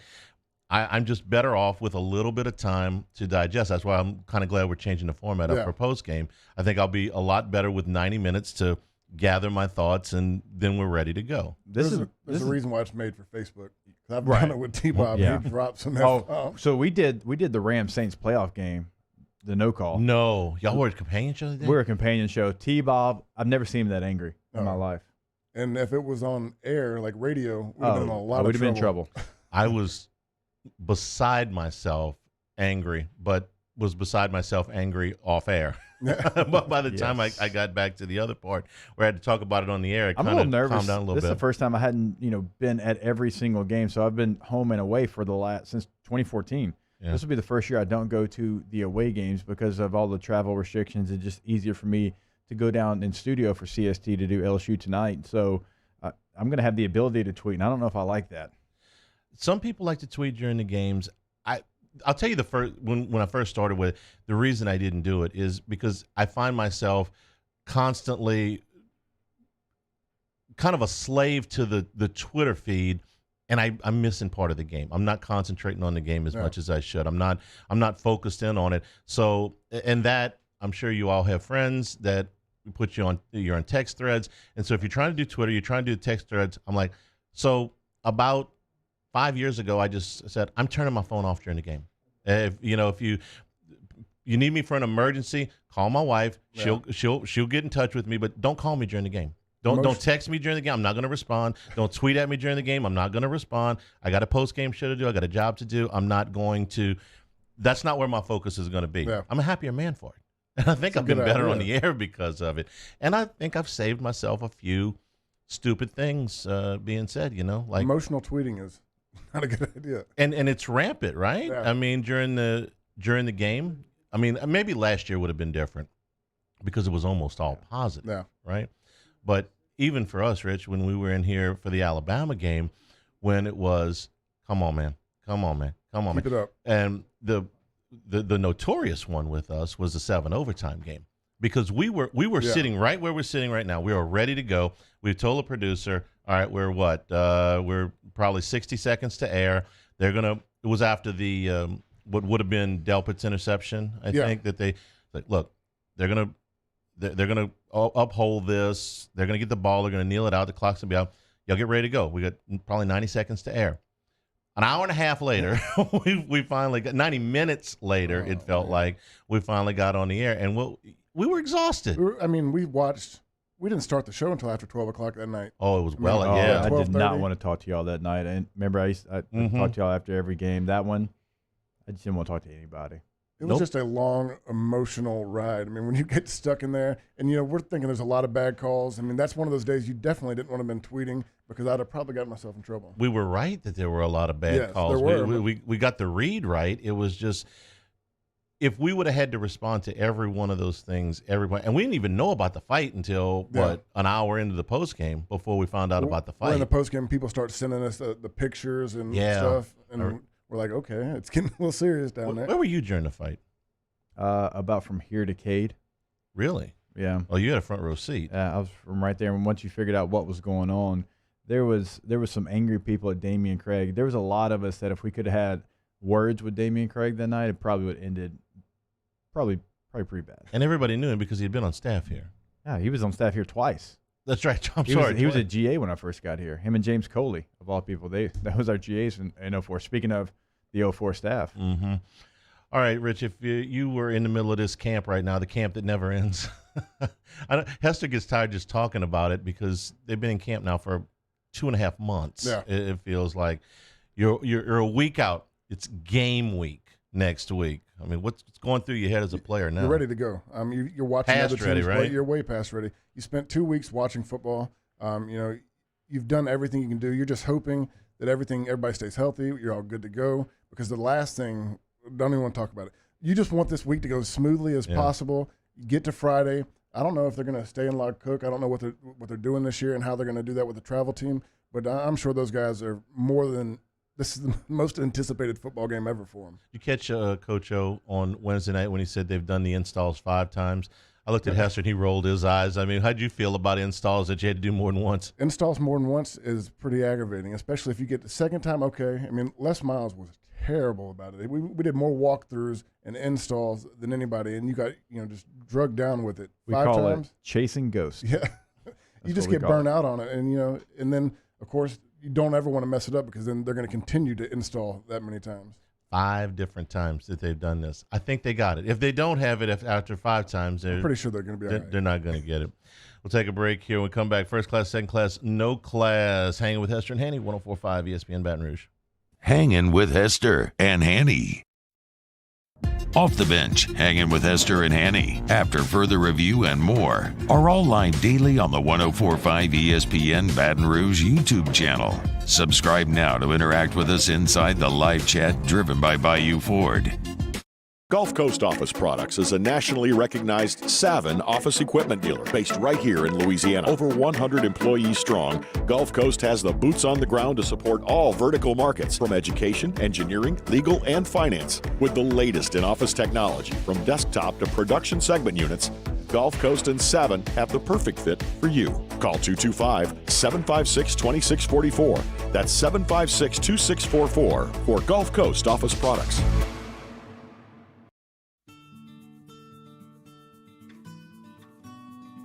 This is a house call. This is a follow-up appointment. This is a diabetes checkup. This isn't just more convenient care, it's more advanced care. This is innovating healthcare at Louisiana's #1 hospital, Ochsner.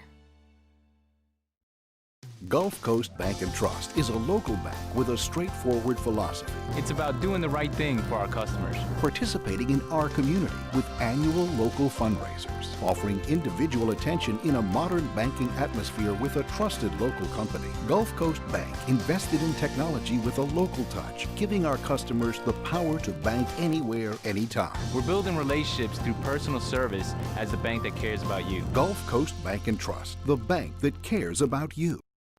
At All-Star Toyota, you get it all. If you're in the market for an all-new Toyota vehicle, come see our friendly and knowledgeable sales team at All-Star Toyota.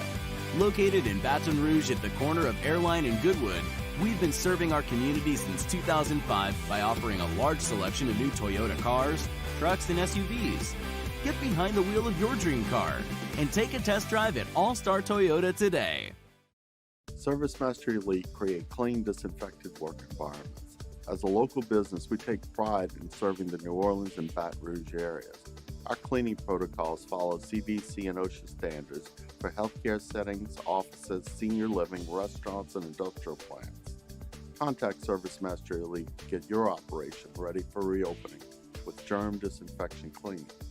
Service Master Elite, the trusted choice in professional cleaning since 1996. Are you a licensed contractor? There's lots of good contractors in Louisiana doing work the right way, but unfortunately, too many unlicensed contractors are working outside the licensing requirements. Working as a contractor in Louisiana requires a license for the company doing the work. The Louisiana State Licensing Board for Contractors wants to help you get licensed to allow you to conduct work legally. It's not difficult to get the license. We can help you. Go to lacontractor.org for more information. Licensed contractors, it's the law. To all of our heroes working on the front lines of this COVID-19 pandemic, your bravery and selflessness represent the very best of us, and we want to say thank you. I'm asking everyone around the state to join me in celebrating the heroism of our healthcare professionals on the 19th of every month at 1900 hours, that's 7 p.m. Write a note of appreciation, make plans to donate to charitable organizations, or say a prayer. To learn more, visit 19thanks.org. Thank you, and God bless. If I built a van, it would do more than haul. It would carry my entire business. I'd make it available in dozens. Make that thousands of configurations. It would keep an eye on my fleet. In an eye out for danger. If I built a van, I'd make it available in diesel and gas. And I'd build it right here in South Carolina. Introducing the all-new Sprinter, starting at $33,790. Built in the USA. Mercedes-Benz. Vans. Born to run. Coming up on Mondays Off the Bench, we recap the football weekend that was, give you our weekend winners, and we look forward to some Monday night football in the Death Star. Raiders, Saints. Break it all down Monday on Off the Bench, 104.5 ESPN.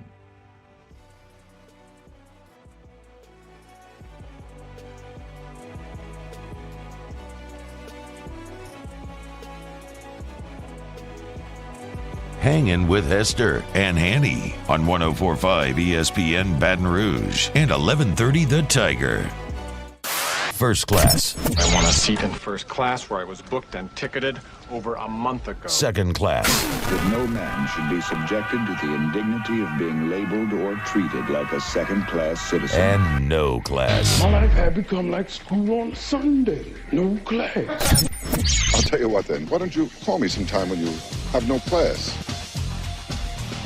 First class, second class, no class, brought to you by Relief Telemed. For businesses that have frequent interactions with the public, retail stores, restaurants, and service-based businesses that can't afford to shut down or send home employees. Relief's COVID mitigation platform takes the hassle, chaos, and stress out of having your employees tested for COVID. The process starts with a video visit with a physician and ends with a custom action plan for everyone, and through a dashboard, you know exactly when your employees can come back to work. They offer both on-site and off-site testing options. How about this, Hanny? We know they're already working with LSU here locally in Baton Rouge. We know they've done great work for me and our walk-ons in Shreveport. They are now partnering with LSU Alexandria. So yet again, another school that is trusting Relief Telemed, and 25,000 students in Orange County's Santa Ana Unified School District. So not only doing big things here in Louisiana, they're doing it out in California. People are taking notice. The great work that Relief Telemed is doing. ReliefTelemed.com is the website to find out more information.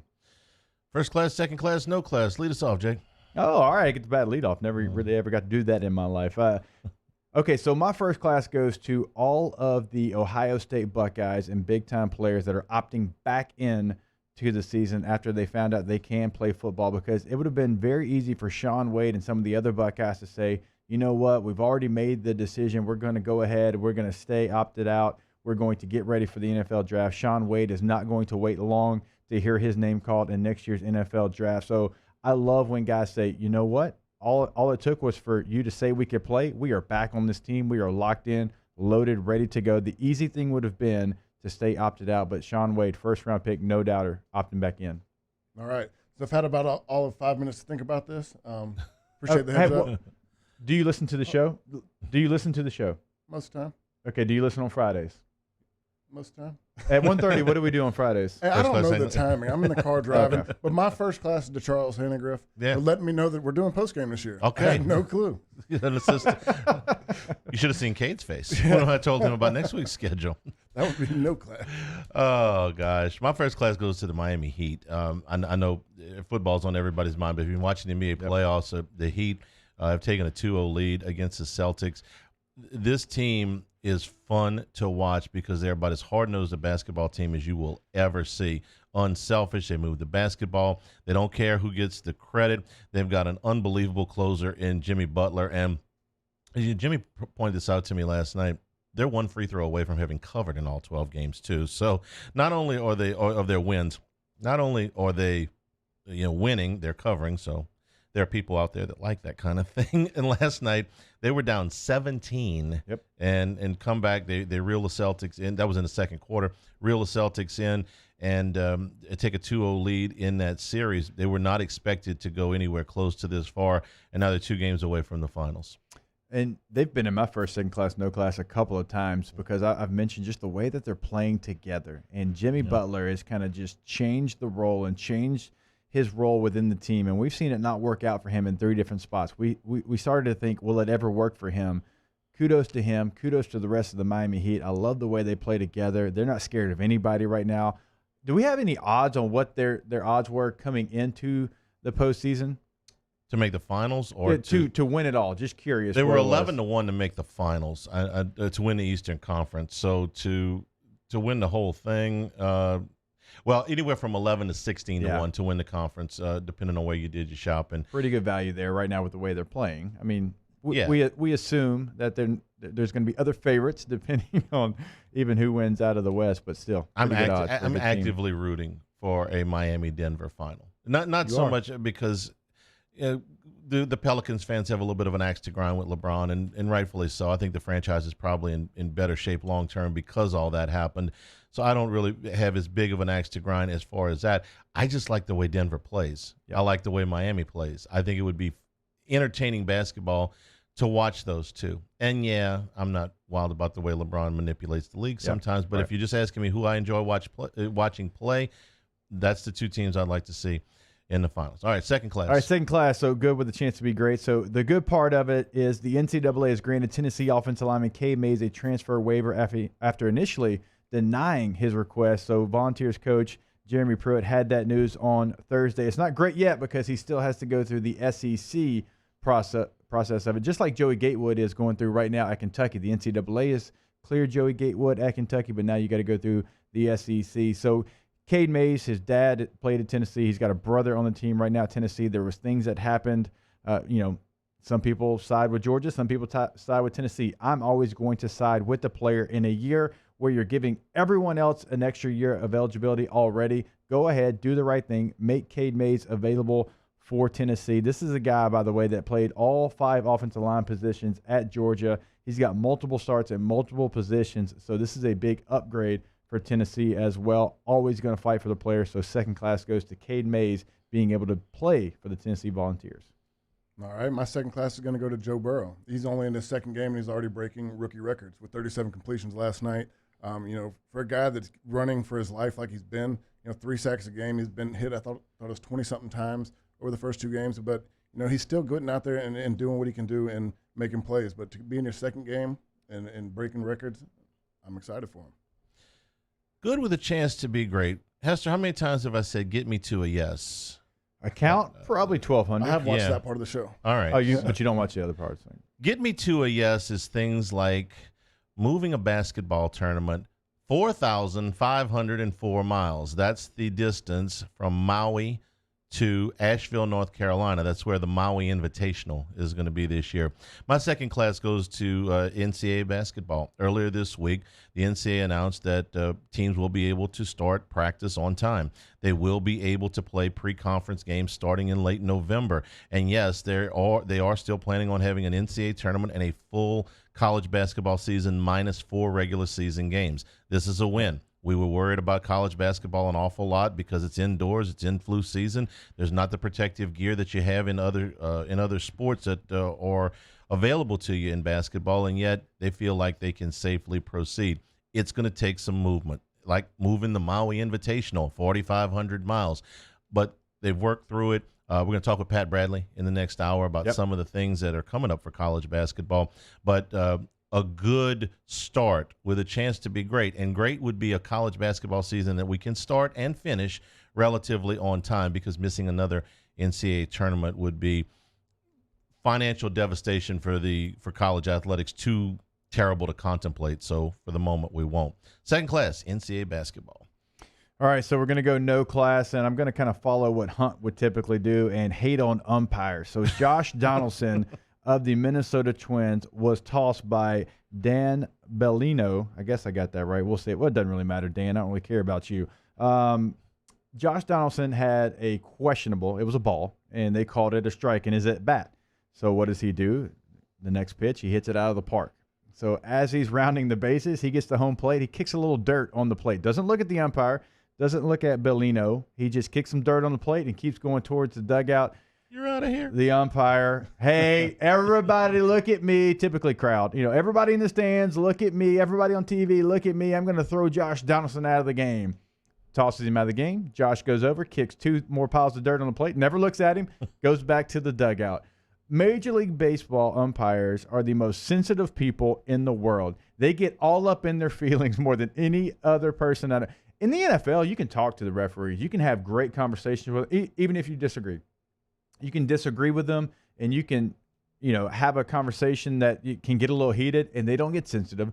They don't throw a flag on you. They say, Hester, here's why I had it, and if I'm wrong, 2 weeks from now when I've got your next game, I'll admit that I'm wrong. I've had officials come up to me and be like, hey, that hold I had on you a couple weeks ago, yeah, that was on me. Or the other side, hey, that hold you got away with, I'm watching for that today. You can have those conversations. Baseball umpires, you cannot even remotely look at them. If you call them by their name, we've had Austin Bain sit in this seat before. He said, if you cuss at them, which, okay, I understand he said that. There's 3 things. And he said, you cannot say their name. He said, you cannot, if your name's Dan, come on, Dan. He said, I'll throw you out of the game immediately. So don't be so sensitive. Don't be so sensitive. That's a good one. I like kicking the dirt on the plate a couple extra times. The best part was he didn't look at him. Get your money's worth. The best part, you know what I'm saying? Like Bobby Cox would go out there, kick dirt on the plate. He'd look at you and jaw at you. He just kicked dirt on the plate and just kind of kept on going. I thought all their names were blue. Yeah, blue. That's how that works out. Yeah. So my no class is whoever left Marion in the backdrop of the show right now, because this is the most distracting thing I've ever seen while we're trying to talk about sports. Playboy Marty, please put the golf tournament back on. What? I thought you'd be okay. I mean, you're from Mississippi. I thought Maury Povich was going to be right up your alley. It is very distracting. They're always fighting. If those 2 women are going to fight, there's a weight class disadvantage here. One of them's a lot bigger than the other one. You said it better. Did they chant something at the Maury Povich show? I know Jerry's obviously got the Jerry chant. Do we have a chant? I have no clue. All right, I'm in the break. I'm putting the golf tournament back on. My no class goes to the LA Clippers stars. The Clippers were put together at great cost. This was the team that they wanted. This was the team that they thought was going to beat the Lakers. This was a team that was going to win a championship. The LA Clippers, the only team in professional sports that has not been to at least a conference championship in their history. And this was going to be the year, and they had a 3-1 lead on the Nuggets. And the 2 players that they brought in to bring them to that level, Kawhi Leonard and Paul George, in Game 7 against the Nuggets on Tuesday night, combined to shoot 10 for 38. 10 for 38. 4 for 18 from three-point range. Guys, if you want the big salary, you want the good parking spot, you want all of the attention, you want all of the money, these are the games that they're paying you for. They're not paying you to beat the Phoenix Suns. I just wanted to see if Marty was listening. In the regular season, all of our basketball teams in here. They are paying you. They put you in position to put that team in a place that it's never been before, and you fell flat on your face. A lot of people have blamed Doc Rivers, and I know Doc's had some teams that have not performed in the playoffs before. Say for the championship with the Celtics, there have been some other times where they've blown leads. But what's Doc supposed to do when they shoot 10 for 38? I mean, he can't make the shots for them. A lot of these shots were open shots. I promise you, if Anthony Davis and LeBron James shoot 10 for 38 tonight, the Lakers are going to lose to the Nuggets the same way the Clippers did. Your stars have to be at their best, and usually Kawhi Leonard is. Paul George not as much, but usually Kawhi Leonard is at his best. That's why he's a 2-time Finals MVP. Not this time, though. Clippers go down. We'll take a break, come back with more again in hour number 3. Pat Bradley will be with us. We'll also do our picks, see if Hester can stay on a roll. This is Hanging with Hester and Hanny, along with Richard Dixon, 104.5 ESPN Baton Rouge. Hangin' with Hester and Hanny.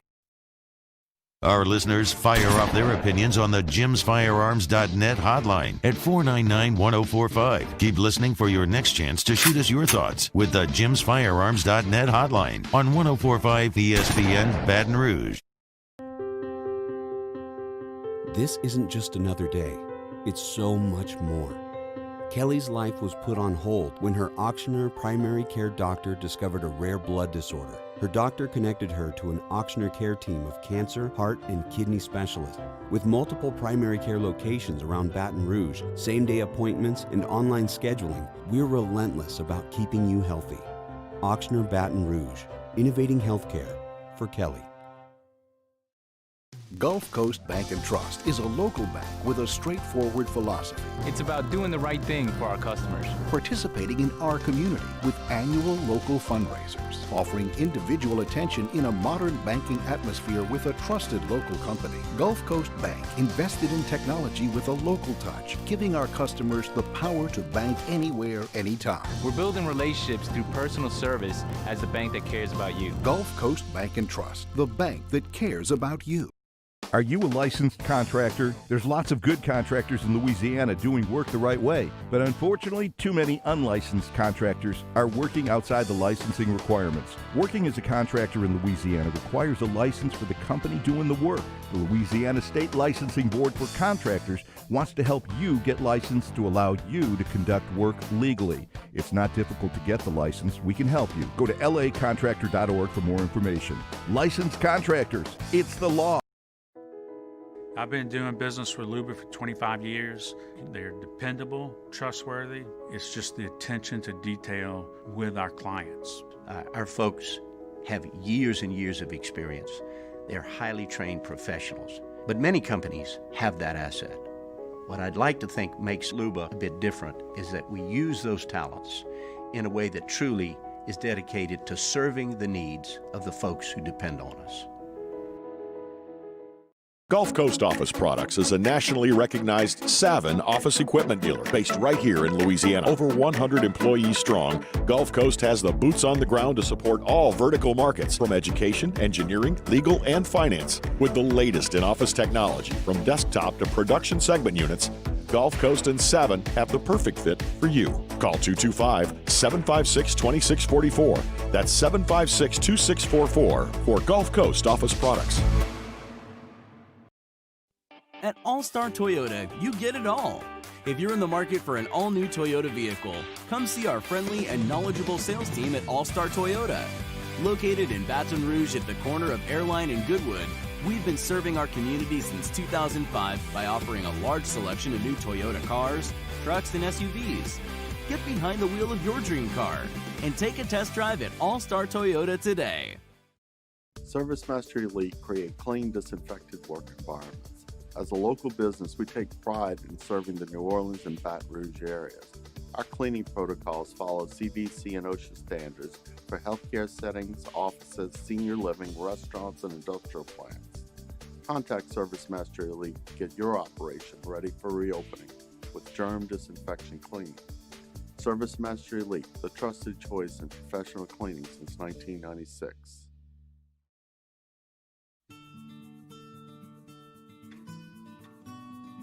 This is a house call. This is a follow-up appointment. This is a diabetes checkup. This isn't just more convenient care, it's more advanced care. This is innovating healthcare at Louisiana's #1 hospital, Auctioneer. Hey, it's Kate Voisin inviting you to join me, Coach Todd Black, and Coach Jimmy Roy for the Lake After Hours Lake Urgent Care Louisiana Prep Scoreboard Show tonight at 6. We'll be joined by Assumption Head football coach Keith Menard. It all gets started at 6 o'clock live from Walk-Ons in Town Center on 104.5 ESPN Baton Rouge.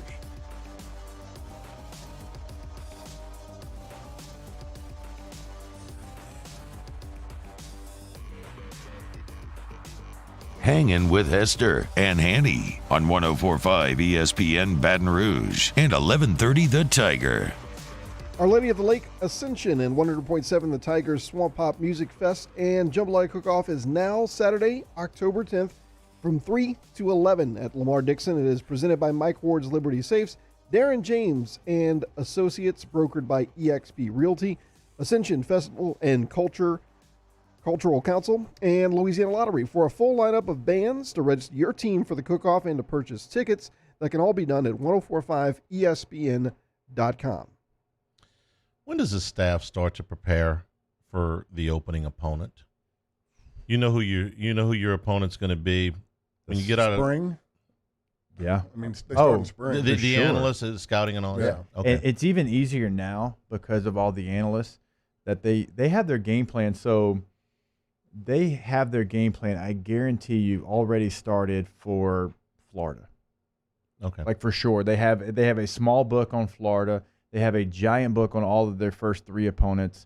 And you're able to do that because you now have these analysts that can get ahead of your schedule, so that way you don't get caught off guard. And so when Mississippi State became the first opponent, not just someone on the schedule, obviously things changed up a little bit, but you already had a small book on them. It's not like you had to completely restart. So April? Yeah. Yeah, and then typically they're going to build a book on everybody that you're playing that year off of last year's film. And then they're going to add to the book as each game is played going forward. I'm asking because Baylor now has to prepare for their fourth opener. Yeah. Okay, so Baylor has had their game tomorrow with Houston that was scheduled all of a week ago, canceled because Baylor did not meet the Big 12 COVID thresholds. Originally, Baylor was going to open their season against Ole Miss. So when Dave Aranda got the job, they knew that they were going to play Ole Miss. When probably had a couple thoughts about that Ole Miss offense. When the SEC went to conference only, then Baylor had a game set up with Louisiana Tech.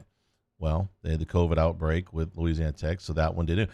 They moved heaven and earth to try to get this game with Houston a week ago. Houston called them. They were literally the last two teams that were available that could play each other. And so they put this together in a week. Actually, Ross Dellinger did a really nice piece on it on Sports Illustrated about all of the things you have to do. They call the traveling secretary, whoever's the administrative assistant whose job it is to do logistics for these things. Typically, this takes months. You shop for places, buses, food. I'm not telling you guys anything you don't know, but all of those things that you typically take and do over a period of months, they had a period of hours to do. They got all of that done. Yeah. And then, got the buses. They were going to Waco, and now that's all been canceled. So now Baylor will open their season on September the 26th against Kansas, the fourth different opening opponent for Dave Aranda. When he writes his book, this will be the funny character building part, right? And not only Dave Aranda, but the players. You get so excited. Camp's miserable. It doesn't matter if you love football. It doesn't matter if you hate football. It doesn't matter what. Camp's not fun. In fact, it's one of the reasons I retired. I was not going to train at camp again, just with no guarantee of making the team. It just wasn't going to happen, and it's miserable. So you finally get to hit somebody in a different colored jersey. You know what? After a while, I wasn't looking forward to hitting LaRon Landry. I was like, can we hit somebody else? Can we get the safety from UL Lafayette in the game? That's why you start seeing so many fights. Oh, it becomes no personal. Doubt. You're so tired of hitting each other. And some of your best friends. Yeah, I mean, everybody fights towards the end of camp because you're so tired of hitting each other. You know what they're going to do. I can't imagine for these guys, because the lead up. You get that Monday game week, you come out to practice field and everybody's yelling game week. I mean, Coach Moffitt, game week. I mean, that's how we started practice, and everybody got ramped up. And to have done this, 3 times now or 2 times? And then find out you're not playing a game this week. I mean, it's got to be just absolutely miserable. I can remember one of the best training camp fights that I saw was Eric Decker and Jim Leonard, and they were friends, like best friends. But they were so tired of going against each other. It was like, let's just fight. Let's just fight. I mean, it's better than having to run these routes against each other in one-on-ones. Let's just fight. The worst one I ever saw, we were in my freshman or sophomore year at LSU. The whole offensive line versus the defensive line gets into a brawl in the middle of one of those long 3-hour, August practice. And then there was a bunch of coaches there. I don't know if there was a clinic or, they had a lot of visitors there that day. And to prove a point, Miles stopped the middle of practice and we ran 110s for like 30 minutes and then started practice over. That one is one I'll never forget. And we wonder why at times it looked like you guys had tired legs. Hey, Nick would do it too. Really? Oh, yeah. Yeah. Stop a practice and run 110s? Nick started a whole practice over at period 9 because we took too long in the tent getting watermelon and fruit that we had provided during the training camp practice. He thought that we were spending too much time enjoying that and being in the shade under the tent. Started practice over, and I'm talking about started the stretch over after 9 periods and did the whole practice over again. 9 periods is roughly a little under an hour, right about an hour? At least an hour. Depending on who's running the clock. At least an hour. So imagine having to go through all of that for 4 different openers in a double camp. I can't imagine. I don't want to. Yeah. I don't want to do it. Those kids, they really, really, really want to play. No, because I they could have feel all bad opted for out. Any of them could have opted out. No, to go through this to play. I feel bad for him. I mean, George Munoz, Meatball's there. A lot of people that we love and helped us win a national championship at LSU last year. They want to get on the field. New coaching staff, new plays, new roles. Absolutely, they want to get out there. Aranda says, we're heartbroken from this postponement. We're disappointed for the team, staff, and fans. Look forward with great anticipation to renewing this rivalry in the future. But and this is one of those deals where it's not even, if you're Houston, you're like, well, it's not even our fault. Yeah. For Baylor, it wasn't their fault when it was Louisiana Tech. Something happened to somebody else. Yeah. That was those offensive line. Was it the offensive lineman at Charlotte? Or the defensive? I think it was the offensive. It was a quarterback as well. It was a quarterback. It was a quarterback, but it was also one side of the line as like, well. hey, I didn't do anything. Yeah. But, you were around somebody, and, okay. It's not my fault. No. Not my fault. Richard, have a good weekend, man. All righty. Hope to see you real soon. Hopefully. Come back in. Yes, we'll give you some notice next time. Or just listen to the show. Hangin with Hester and Hanny, 104.5 ESPN Baton Rouge.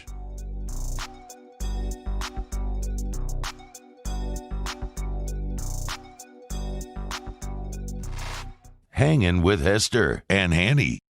When it's clearance time, smart customers rush to Richard's Honda because all your favorite Honda models are at fantastic prices. And with our fanatical customer care, it's no wonder people call Richard's Honda the smart choice. To all of our heroes working on the front lines of this COVID-19 pandemic, your bravery and selflessness represent the very best of us, and we want to say thank you. I'm asking everyone around the state to join me in celebrating the heroism of our healthcare professionals on the 19th of every month at 1900 hours, that's 7 p.m. Write a note of appreciation, make plans to donate to charitable organizations, or say a prayer. To learn more, visit 19thanks.org. Thank you, and God bless. This isn't just another day. It's so much more.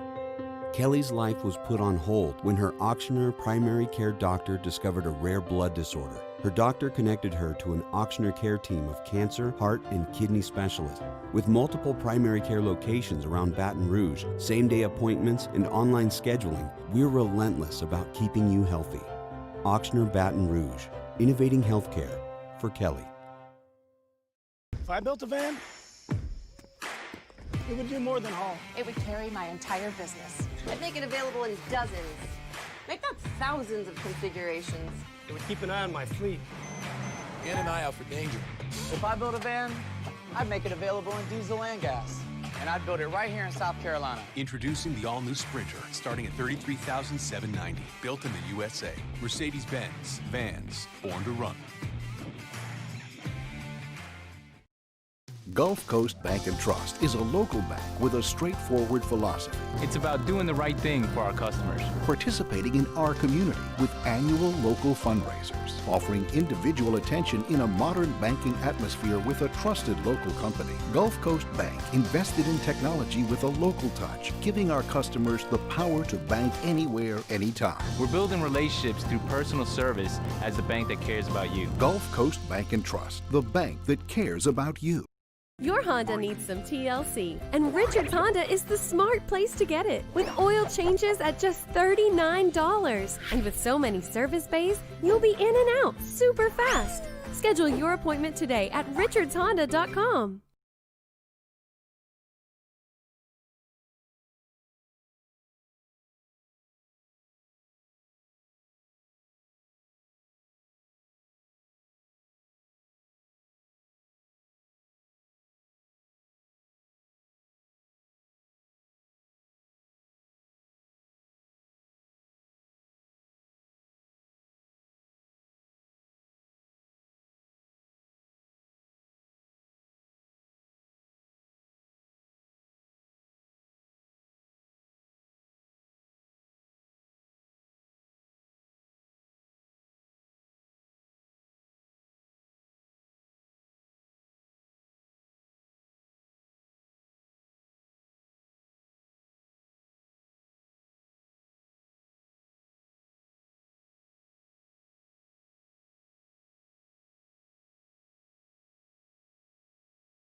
Callahan Injury Lawyers. This is SportsCenter. I'm Christine Lisi right now. Milwaukee's Giannis Antetokounmpo has won his second straight NBA MVP award. He's the third player to win both MVP and Defensive Player of the Year in the same season.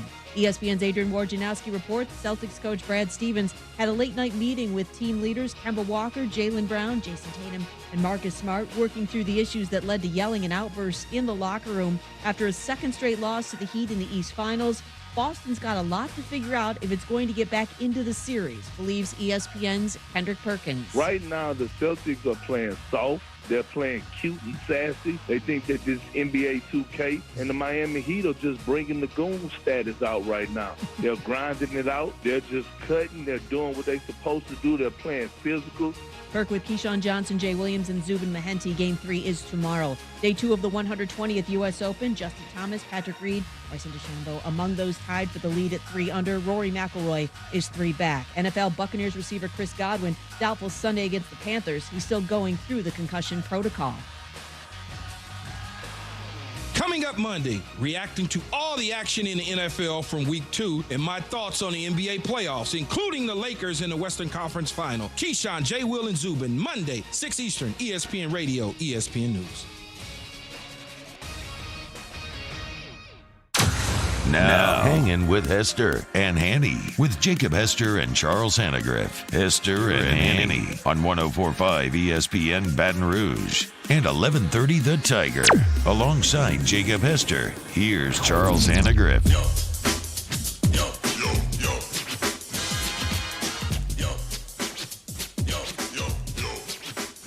Hour number 3.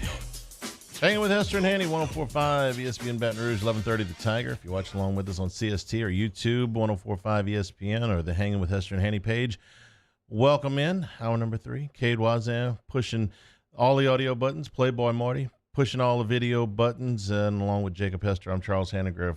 Pat Bradley with us in about 15 minutes. We're going to try to figure out as many ways we can get him to say shooting guard as physically possible in that interview. That's why all 2 guards from Massachusetts, they always sound good because they're all shooting gods. Not wait. Yeah, that's kind of a tried and true axiom of the profession. Saints and the Raiders on Monday Night Football. If you missed it earlier, Adam Schefter reporting that Michael Thomas went through practice with very good results, so they're holding out hope, or at least according to Schefter's report, that he may be able to play. In the meantime, both head coaches weighed in yesterday. One of the big keys for the Raiders this season is the play of the last year's Offensive Rookie of the Year in Josh Jacobs there. their lead running back. And Sean Payton talked a little bit about what the run game under John Gruden has done out in now Las Vegas. Anywhere John's been, he's been one of those coaches who does a great job staying committed to the running game. And, it's something that you saw on tape last year. This year, man, those guys played extremely well.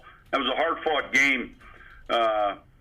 And I think that it's something that's kind of followed John wherever he's been. When you think of a John Gruden team, what pops into your head most?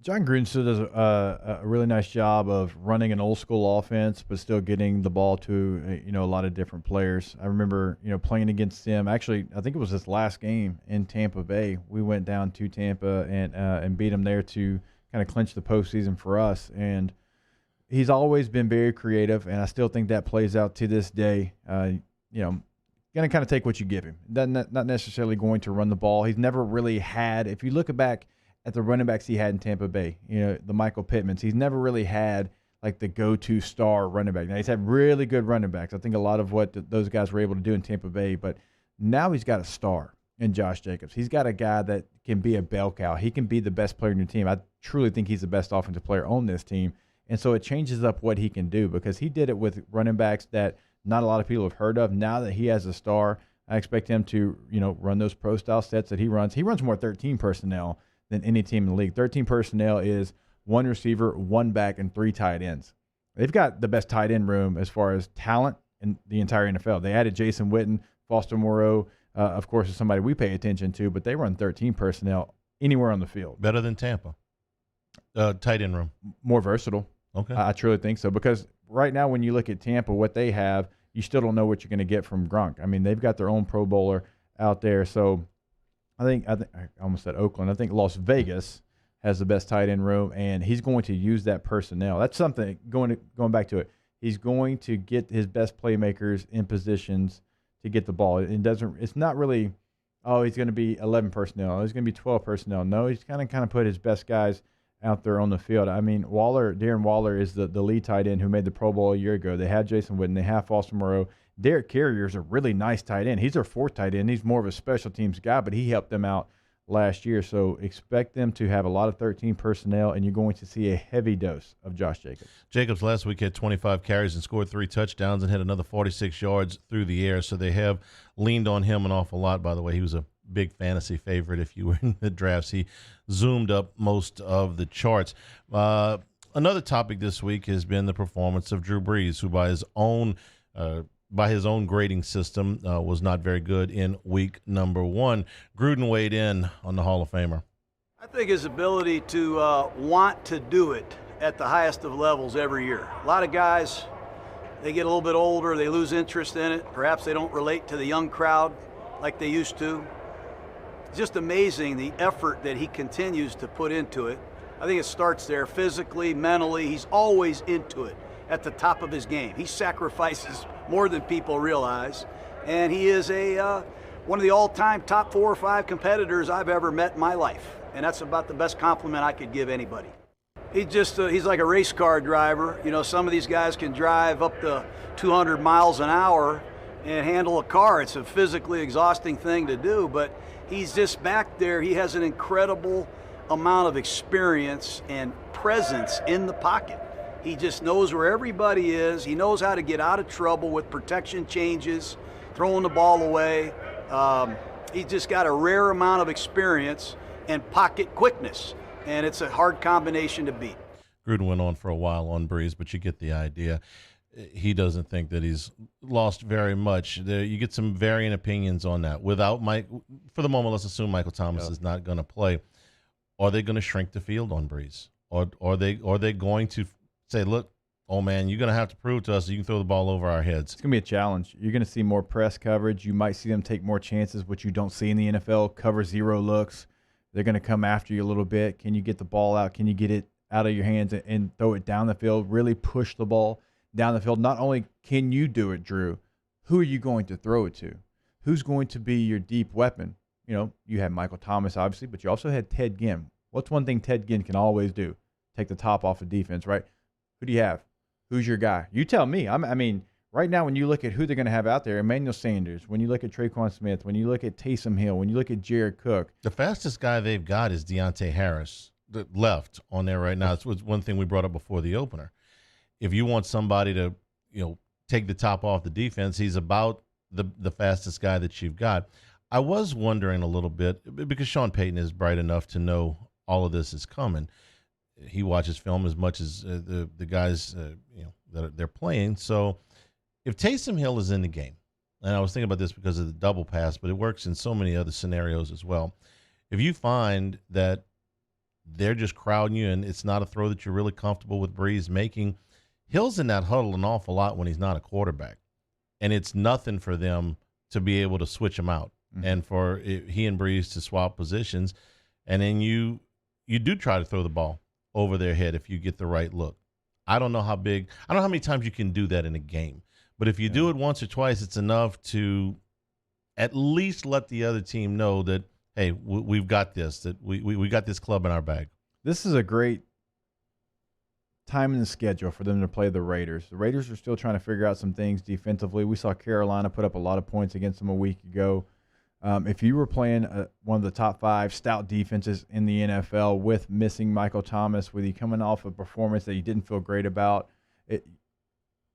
I'd be worried a little bit. But you do like the matchup for the Saints. Even without Michael Thomas, it's all going to come on who steps up. I mean, that to me has to be the biggest question, because last year when Drew went down, Teddy stepped up, and they were able to have a lot of success with Teddy Bridgewater. Okay, the best receiver in football is down. Which one of you guys is going to make the plays? It's not great that Emmanuel Sanders missed practice yesterday. Now, it's personal reasons, not an injury, but still not great, because that's who we were counting on to be able to step up. Taysom Hill is going to have a different role in this game.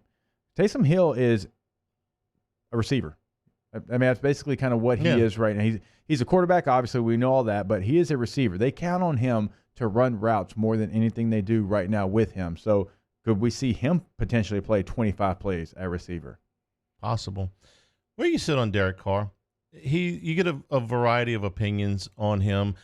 To me, he's always been the Utah Jazz of quarterbacks. He's better than the worst, but not as good as the best. He's just sort of in the middle there. Where do you sit on Derek Carr? That's a pretty good analogy there. I think he's got talent. He's had success. He's thrown for 4,000 yards, twice already in his NFL career. He's gotten 3,900 twice in his NFL career. It's never been a situation where he had a ton of interceptions. It's always been at least 9 more touchdown passes than interceptions. For his career, he's 144 touchdowns, 62 interceptions, right? You'll take that almost on any team.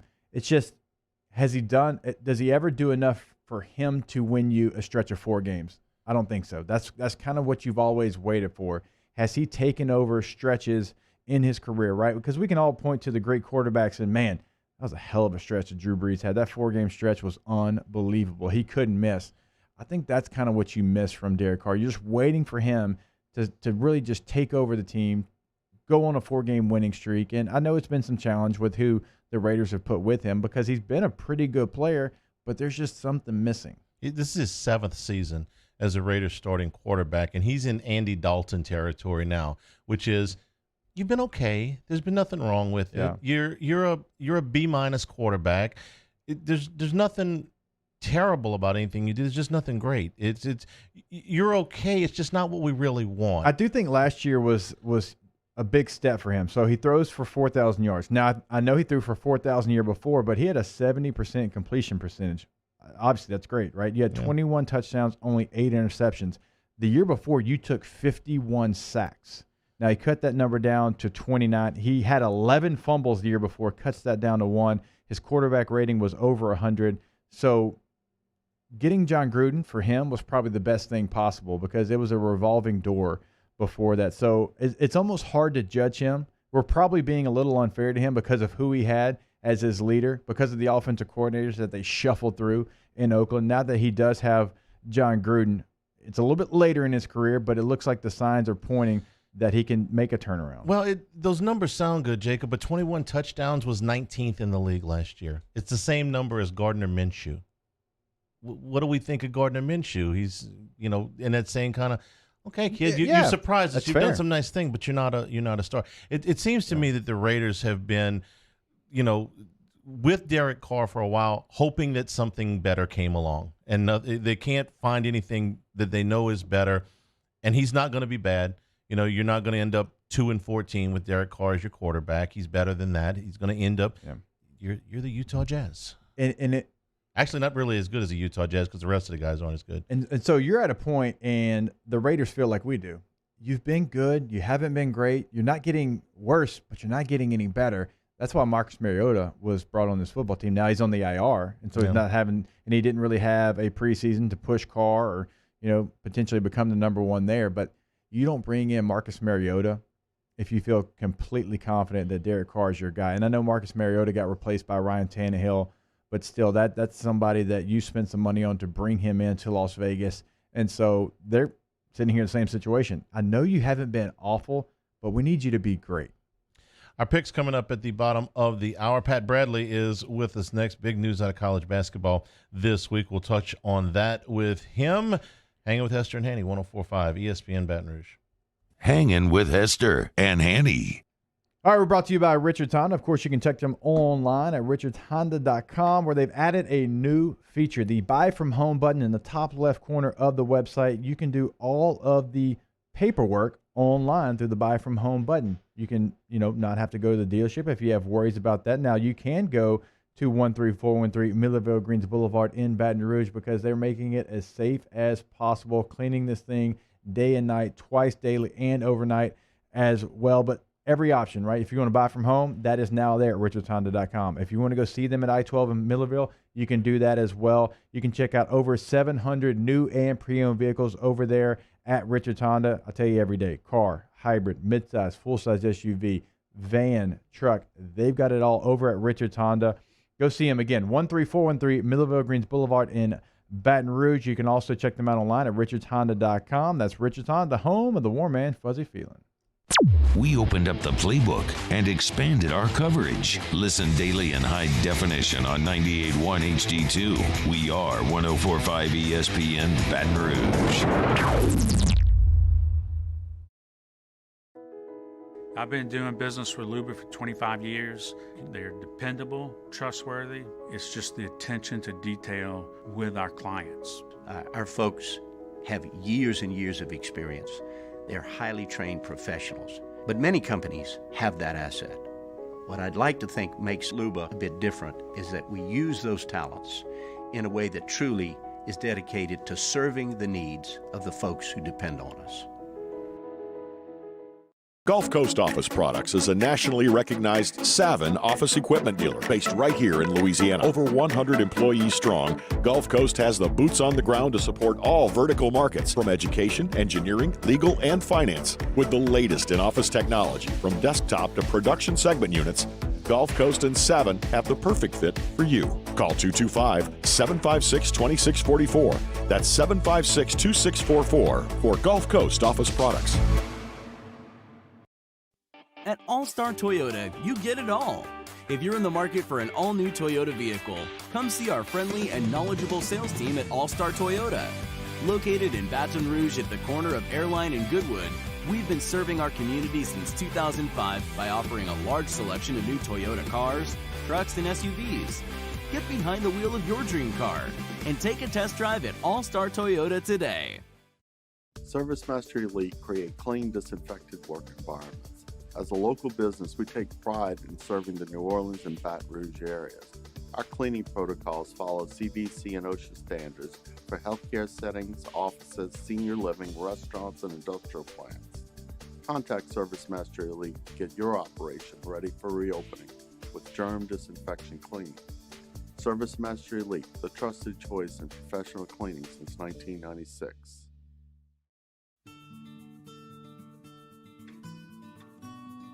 This is a house call.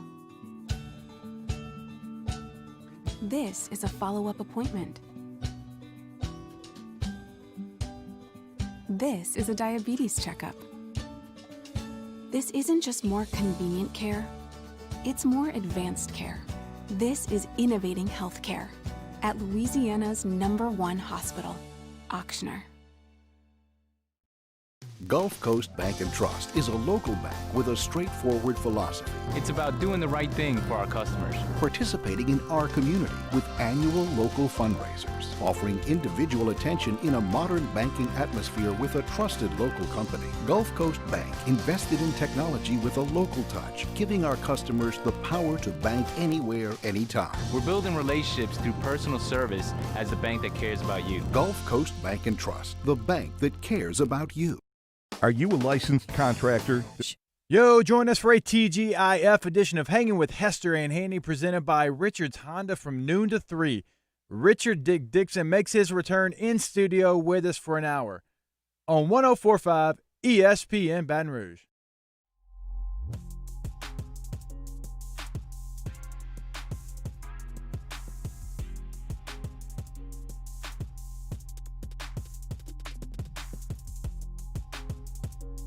Hangin' with Hester and Hanny on 104.5 ESPN Baton Rouge and 1130 The Tiger. And we're brought to you by Richard's Honda, home of the warm and fuzzy feeling. Joining us now is Pat Bradley. Earlier this week, the NCAA giving the go-ahead for college basketball practice to start on time for the season to start in November, with non-conference games allowed in the season almost intact with just a subtraction of 4 games. And good Lord willing, we'll have an NCAA basketball tournament next spring. Pat, good afternoon. How are you? Good. How's everybody doing down there? We're hanging in there. With all the news that came in this week, what was your read on why the NCAA felt confident enough to make these moves? Well, I think that they have seen what the NBA was able to do when they isolated in the summer. And don't forget that, the first sign of basketball that we had was, I don't know if you guys are familiar with the TBT, the basketball tournament, $1 million basketball tournament, where they isolated themselves in Columbus, Ohio. So the one thing about college basketball season to begin with is in November, there are a lot of the, cream puff games that you get used to that kind of get, start the season with, but there's a lot of tournaments, there's a lot of teams that in November will travel to, whether it is Disney or some of them traditionally would go out of the country sometimes. So I think they have a plan where even if you took, it doesn't have to be every team, but just get teams back playing, 10 teams in a certain, they talked about the bubble. I'll just call it an isolation. But you can make it work and have those 10 teams over the course of 7 days, sort of do a round-robin type tournament just to get the season going. And then hopefully, I know everyone is sort of just kind of waiting, and it seems like the longer you wait, seems to be better news we get. And then hopefully in a couple of months, we can get back to having games on campus. And people aren't really worried about travel and too much travel and to put, having it lower the risks of everything. So, PB, we know that's probably going to look a little bit different in every conference, kind of like football has, right? In the SEC, you got 10 conference games, you got +1s in the ACC and in the Big 12. So with college basketball, the first conference to kind of release a model was the Metro Atlantic Athletic Conference, and they've got their own model. They are going to start on that November the 25th date, and then conference play is actually going to start December the 8th, so a really short non-conference window for them. How much does that affect the big-time mid-majors that we know, right? Your Wichita States, your Gonzagas, your Utah States, all those teams that, typically Nevadas will make a run in the NCAA tournament if they don't have the opportunity to have those marquee non-conference games when it comes to seeding time.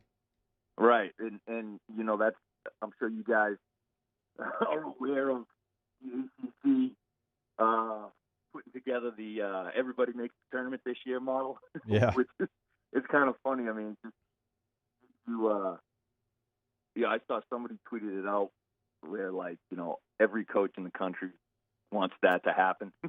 Get an extension on that contract. Hey, we made the tournament. You know what I mean?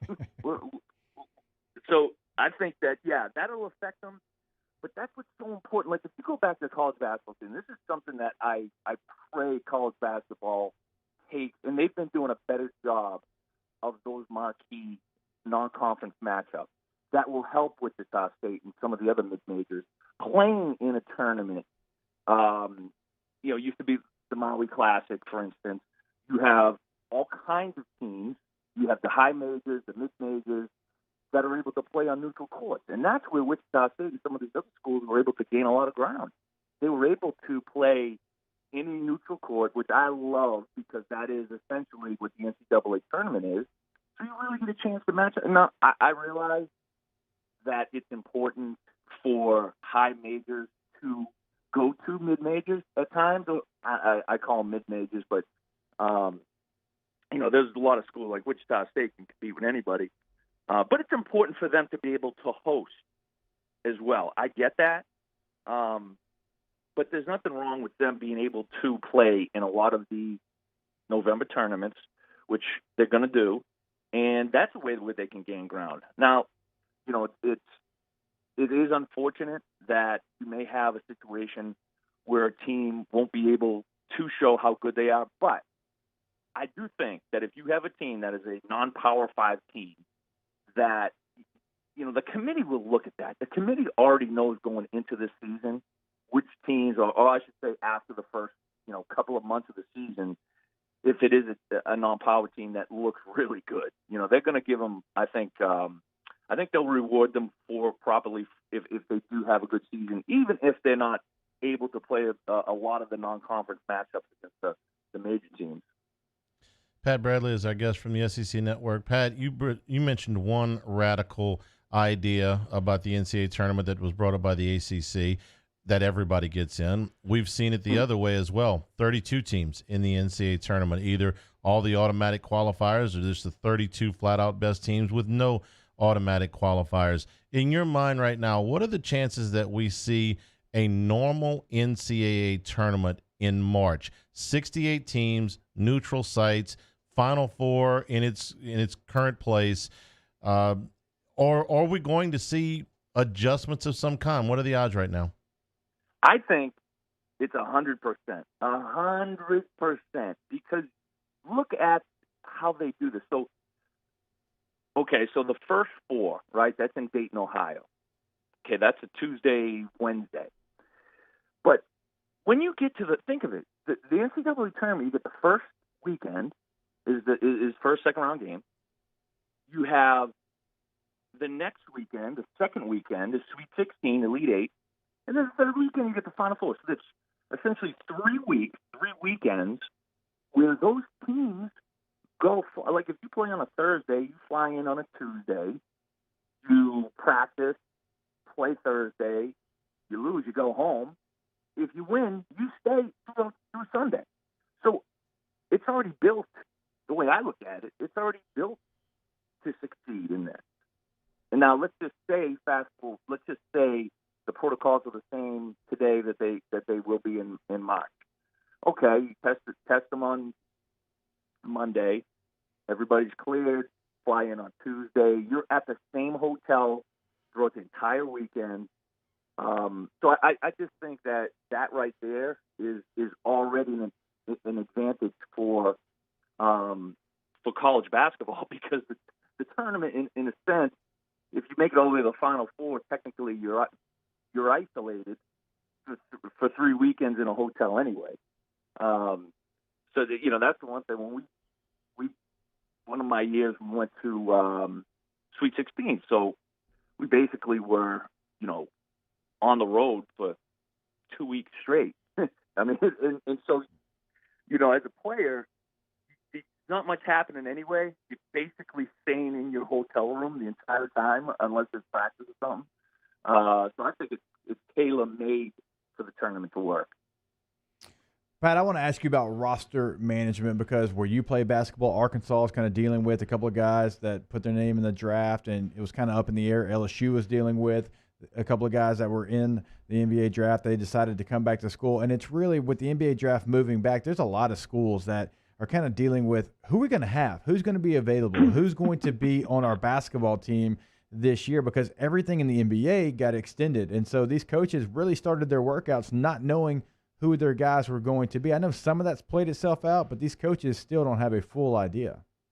Yeah, and guys, think of this too. Like, you don't know week by week, if a player may opt out if they don't feel comfortable, right? So, I'm sure there's a side of that. It's funny. I sent a text message to Coach Musselman at Arkansas. I said, man, I can't take it anymore. I said, I need to fly to Fayetteville to get a workout in with the guys. I'm just cooped up in my house here up in the Northeast. He said, sorry, man. Nobody can come down and work out with us. I said, I understand. So that shows me that all these coaches obviously have got a tight grip on these players. And I know that, it's a fine line between kind of being upfront with them and say, we got to know what your plans are. I'm not pushing you either way, one way or the other. Let me help you make the decision.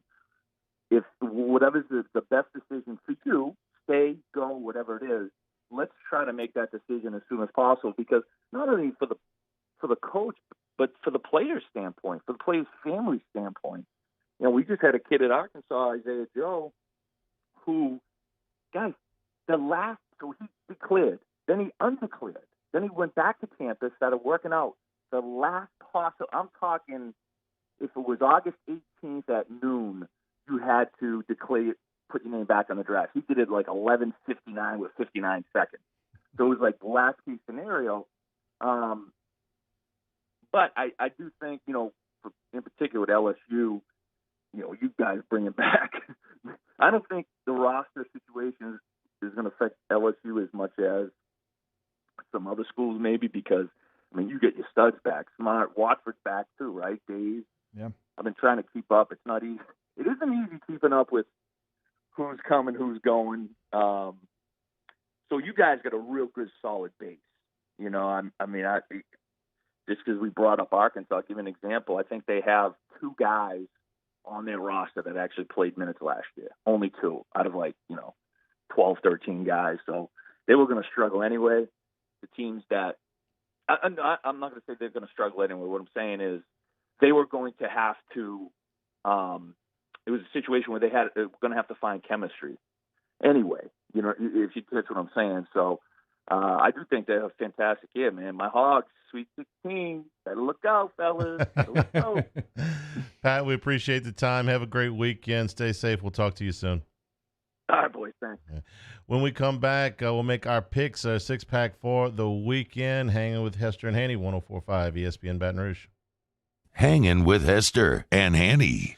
Tiger Air, an independent operator, independent dealer of the American Standard Heating and Air Conditioning Company, and the units that will save you money. I know from firsthand experience when they install the American Standard at my home, the programmable thermostat and the efficiency of the unit started saving me money. And they've been saving me money ever since. That's because there's no wasted motion. There's no wasted energy. It means that every time I go to the mailbox and I get that energy bill at the end of the month, I know I'm going to get the best deal I can because of the American Standard from Tiger Air. Saving money is important, and that's what Tiger Air is going to do for you. They're going to do it for Hanny. They're going to do it for everyone that is partnered with Tiger Air, right? So if you have that Comfort Assurance Protection Plan, you're going to get discounts on parts and labor for repairs. You're going to have that seasonal maintenance, which is going to save you money. You're going to have increased equipment life, which is going to save you money, and lower utilities, which is going to save you money. Tiger-air.com, and also call them at 225-754-8687. Football is back. Tune in Sunday for a full day of NFL coverage starting at noon with the Cowboys and Falcons, followed by the Chiefs Chargers at 3:25 and Patriots Seahawks at 7:20. Then, Monday Night Football, the Raiders host the Saints. The NFL lives on 104.5 ESPN Baton Rouge. This isn't just another day. It's so much more. Kelly's life was put on hold when her auctioneer primary care doctor discovered a rare blood disorder. Her doctor connected her to an auctioneer care team of cancer, heart, and kidney specialists. With multiple primary care locations around Baton Rouge, same-day appointments, and online scheduling, we're relentless about keeping you healthy. Auctioneer Baton Rouge, innovating healthcare for Kelly.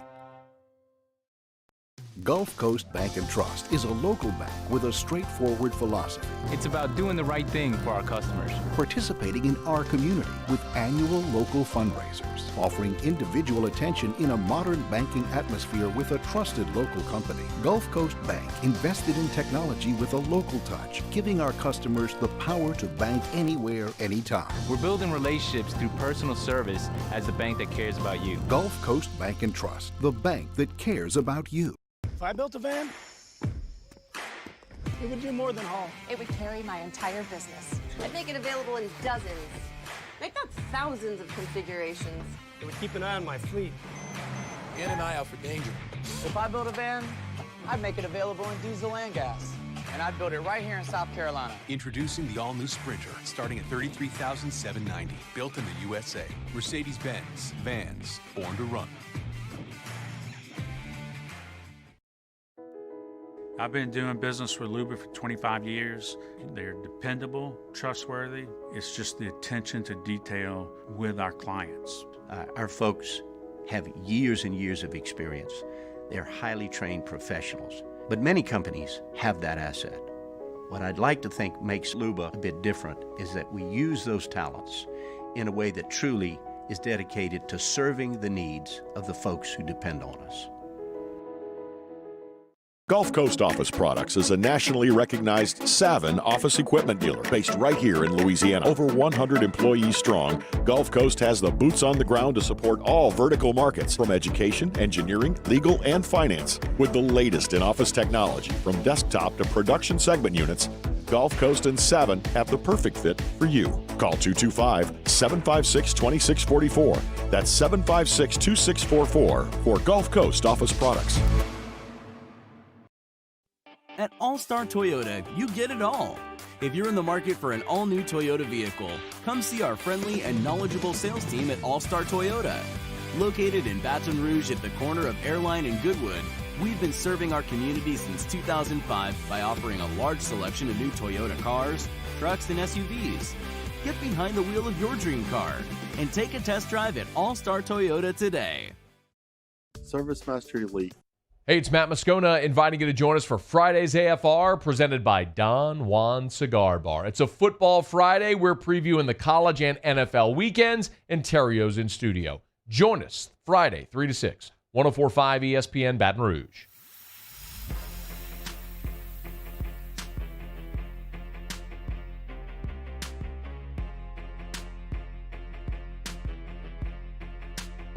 Hangin with Hester and Hanny on 104.5 ESPN Baton Rouge and 1130 The Tiger.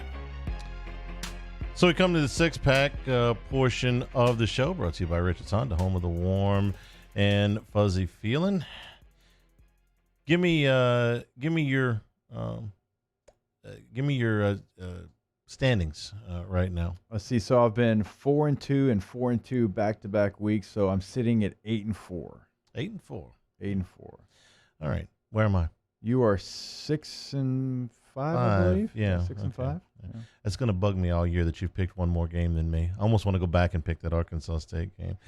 All right. We'll start off. It's 6 games, college or pro, totals, whatever you want. We pretty lax in our rules here. You want to start? I'll start off. I'm going to go Central Florida at Georgia Tech, and I like the under at 62.5. 62.5, UCF and Georgia Tech. Any particular reason why? Georgia Tech and Florida State was kind of low scoring last weekend.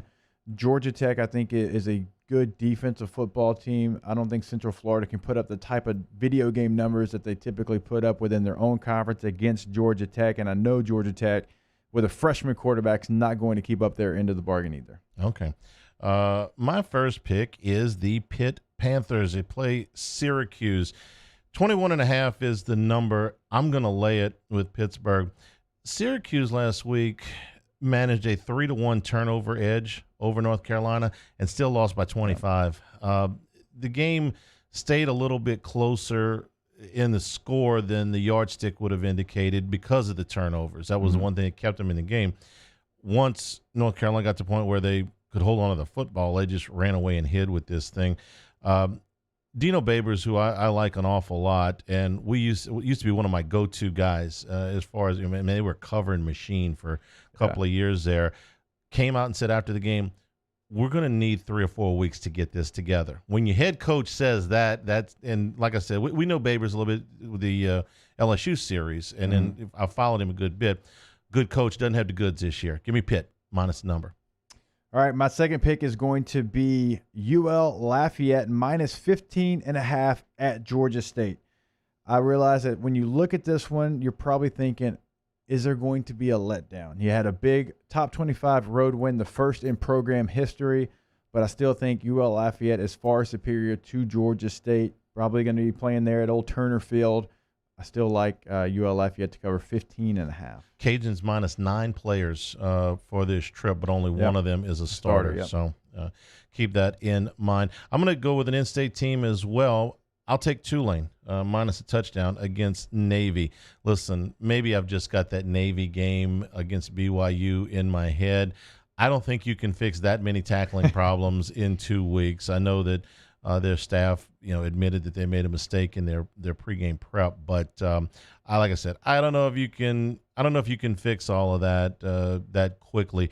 Tulane started slow last week against South Alabama, came on in the second half and won the game by double digits. They're laying a touchdown. Tulane's defensive front probably give Navy some problems. I'll take the Wave minus a 7.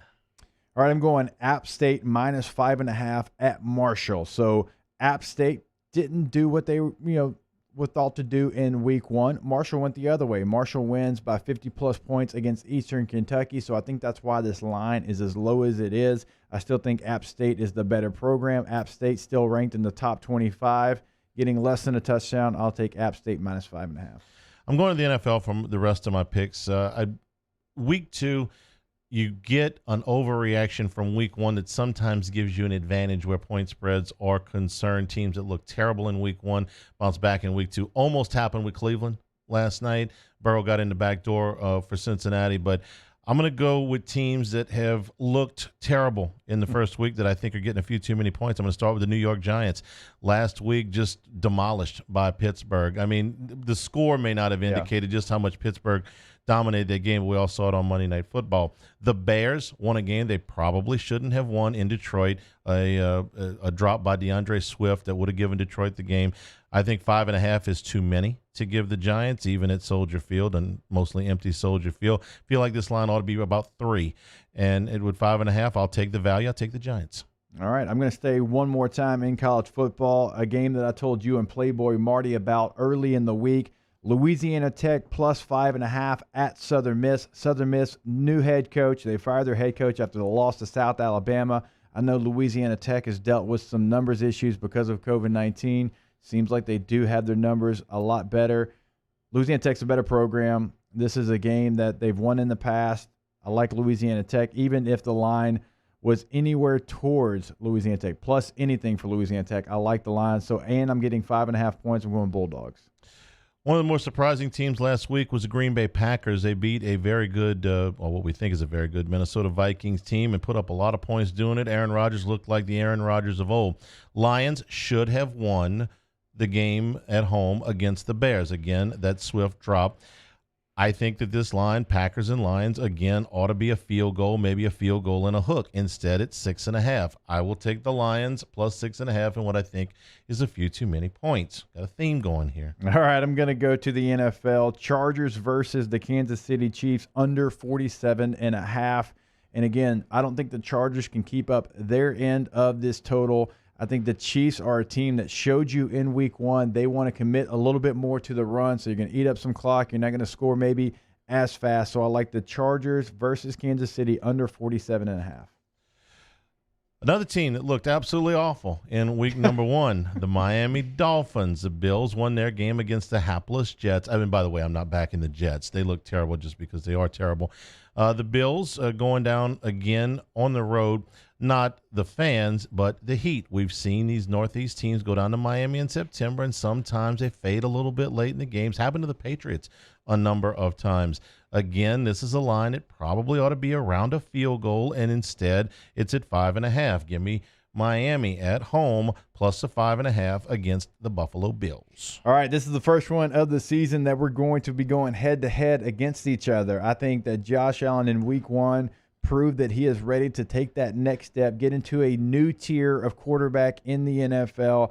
I like the Bills minus 5.5 against the Dolphins. Fitz magic, hot mess. Tua not ready to play. No, the quarterback play in Miami scares me. Mm-hmm. Well, we picked last night 6 weeks until we think Tua is in. It's week 6. Last one, I think the Vikings are a much better team than what they showed a week ago. And I think the Colts are a much better team than what they showed a week ago. So this number is sitting at 3. I think these are two very evenly matched teams. We're taking home field kind of off the board here. They're indoors. There's really no crowd to speak of. So I think the Vikings bounce back a little quicker than the Colts. Colts will be without Marlon Mack for the rest of the season. So if you haven't picked up Jonathan Taylor in your fantasy league, it's probably a good thing to do if nobody drafted him in a handcuff situation. Give me the Vikings plus the field goal. The two evenly matched teams, I'll take the points. So Hester is giving you the Central Florida Georgia Tech under, UL Lafayette, App State, La Tech, the Chargers under, and the Buffalo Bills. And I'm giving you the Pitt Panthers, Tulane, the Lions, Vikings, Dolphins, and Giants. We'll see how we go. Ask Us is next to hear Hanging with Hester and Hanny, 104.5 ESPN Baton Rouge. Hanging with Hester and Hanny. Saints coverage, Chiefs, Cowboys, Thursday night, Sunday night, and Monday night football. From the opening kickoff to the playoffs and the Super Bowl, the NFL lives on 104.5 ESPN Baton Rouge. At All-Star Toyota, you get it all. If you're in the market for an all-new Toyota vehicle, come see our friendly and knowledgeable sales team at All-Star Toyota. Located in Baton Rouge at the corner of Airline and Goodwood, we've been serving our community since 2005 by offering a large selection of new Toyota cars, trucks, and SUVs. Get behind the wheel of your dream car and take a test drive at All-Star Toyota today.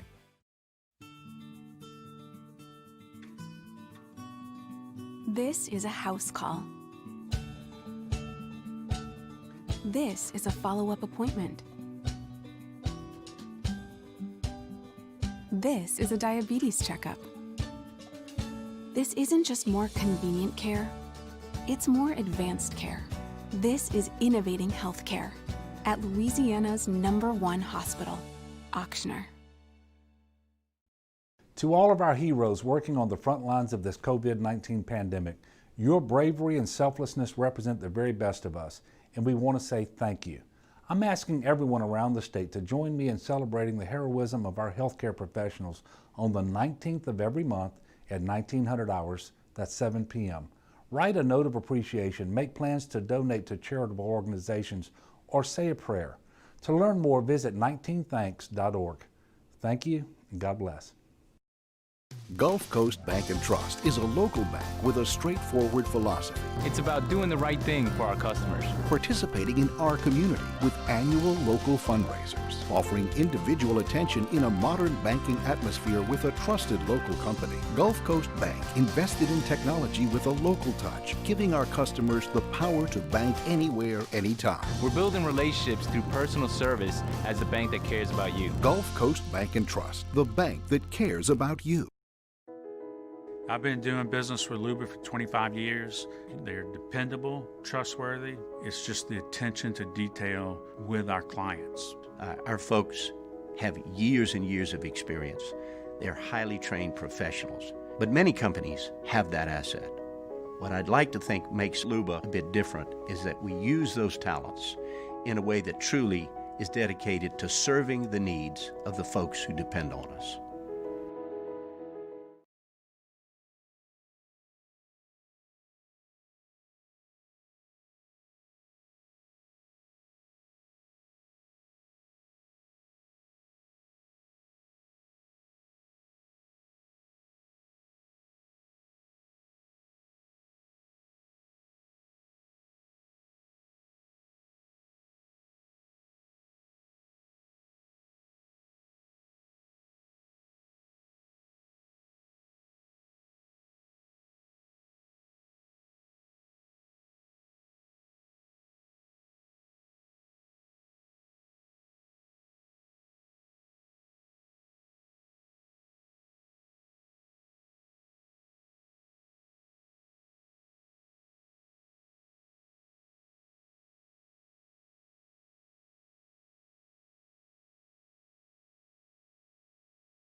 Hey, it's Kate Voisin inviting you to join me, Coach Todd Black, and Coach Jimmy Roy for the Lake After Hours Lake Urgent Care Louisiana Prep Scoreboard Show tonight at 6. We'll be joined by Assumption Head football coach Keith Menard. It all gets started at 6 o'clock live from Walk-Ons in Town Center on 104.5 ESPN Baton Rouge.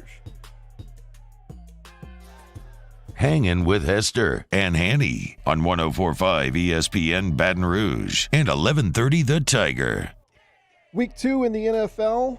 Sunday at noon, Cowboys and Falcons. At 3:25, we'll have Chiefs and Chargers, Patriots and Seahawks, 7:20 p.m. And Monday, you've got not one, but as the mayor would say, 2 options for Saints games. Saints Raiders from Westwood 1, 7:15 on 104.5 ESPN Baton Rouge. Saints and Raiders, of course, from the Saints Radio Network on Eagle 98.1. All those games on 104.5 FM, 104.9 FM, and 98.1 HD2. And today's show brought to you also in part by Supreme Rice. I think Tracy's got a hunkering for some etouffee this weekend. So, you know what I'm going to do? I'm going to let her cook it. With Supreme Rice, of course, whether you're going with the long grain or the jasmine, the brown rice, Supreme Rice, it is grown, milled, and processed right here in Louisiana. So support your Louisiana farmers. And a lot of them down in Southwest Louisiana took a real beating during Hurricane Laura. So help them out and buy Supreme Rice and get a great tasting product as well, whether it be for your jambalayas, for your gumbos, for your etouffees, for any kind of stew. Supreme Rice is all we're using at my house. It's very easy to get. You can get Supreme Rice at all of your Walmarts, all your Costco's, all of your AG food dealers, and it really does stretch that food dollar. So buy Supreme Rice where you get rice, because that's what we do. For more information and great recipes, go to supremerice.com. All right, ask us, if you're the GM for the Bengals, how would you fix the offensive line to help Burrow? Do you wait for the draft, free agency, or do you make a trade now? At this point, free agency is going to be tough. Anybody that's worth anything is already on a roster. How much trade do you make within a season where you've already started 0-2? You might have to, literally, to make sure your guy finished this season. I'm not even trying to be funny there. I mean, it's been that bad in the first couple of weeks, so no free agency, possibly a trade, but definitely the draft. In-season trades are difficult to get a guy up to speed. I mean, it can be done, but it's tough. I think off-season free agency, and I would definitely go for a veteran tackle. And then, as we pointed out earlier in the show, the last 2 first-round picks before Burrow were both offensive linemen.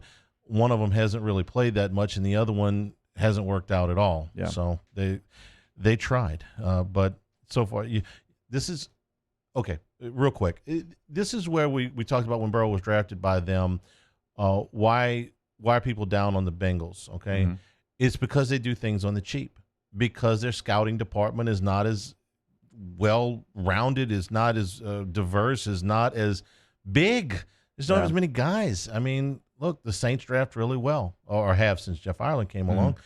The Bengals don't.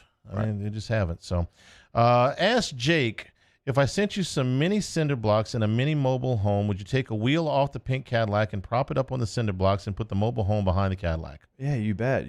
Look, people send us stuff. We love our listeners. I mean, everything on here has been sent for the most part by someone else, like the Island Hanny we love, the Michael Thomas, the Drew Brees, the Jake the Snake, the pink Cadillac, the Jimbo Fisher. So, yeah, absolutely. Send us something. It's going to be on here. Can it be the Clark Griswold Christmas Vacation? The Christmas Vacation. Yeah. Okay.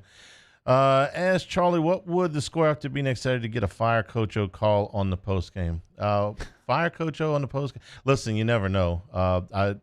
I've referenced this before, but strangest call I ever took on post game was sometime early in the 2008 season, where somebody called me and said the worst thing that ever could happen to LSU was that they won the national championship last year, because now we're stuck with Les Miles. I took that call. I was in my entire career, I've never forgotten that. This guy said the worst thing that could happen is they won the national championship. So post-game calls can sometimes get bizarre. Ask Jake, a month ago I had to lay 3-1 on the Braves to win the NL East. Still like my bet. Yeah, the rest of the NL East has not really done anything. It's not like you have a team really making a move. The Nationals just not been good. The Mets starting pitching has not been kind of what it's been advertised. I know there's a couple of people that like the Phillies, just a little too inconsistent for me. So although the Braves should be better, I still think they're the class of the East. Ask us, favorite cheeseburger topping? Onions. Love onions on a burger. Yeah, I like grilled onions too. Ketchup. I like pickles. I don't. No pickles. We want to take a minute here at the end of today's show. An awful story in our community in Denham Springs. Remy Hidalgo, a junior at Denham Springs, collapsed in practice earlier this week, and he passed away last night. The story that was posted on Facebook very, very early this morning by his mother, Ashley, is beyond heartbreaking. Our absolute deepest sympathies go out to his family, to his friends, to the Denham Springs community, and to that school, to his friends. There's nothing worse than losing a young person. This is something that no parent should ever have to go through. This is something that no people of that age, the teenagers that are his friends, is something that no coaching staff should have to go to. This was a sudden collapse at the football practice on Tuesday. They held a large vigil on Wednesday night for him, but he passed away this morning. Again, our deepest sympathy to the family of Remy Hidalgo. Yeah, it's unspeakable for a parent to ever have to bury a child. It's just not fair. You have so much life ahead of you. Thoughts and prayers, anything that we can do, please let us know for the Denham Springs family. Y'all know I have 4 sons, and I can't imagine what they're going through right now. Extremely sad and just completely heartbroken for them, to be honest with you. For Jacob Hester, for Cade Wazan, for Playboy Marty, I'm Charles Hanniger saying thank you and good afternoon. Stay tuned for AFR with Matt Moscona, 104.5 ESPN Baton Rouge.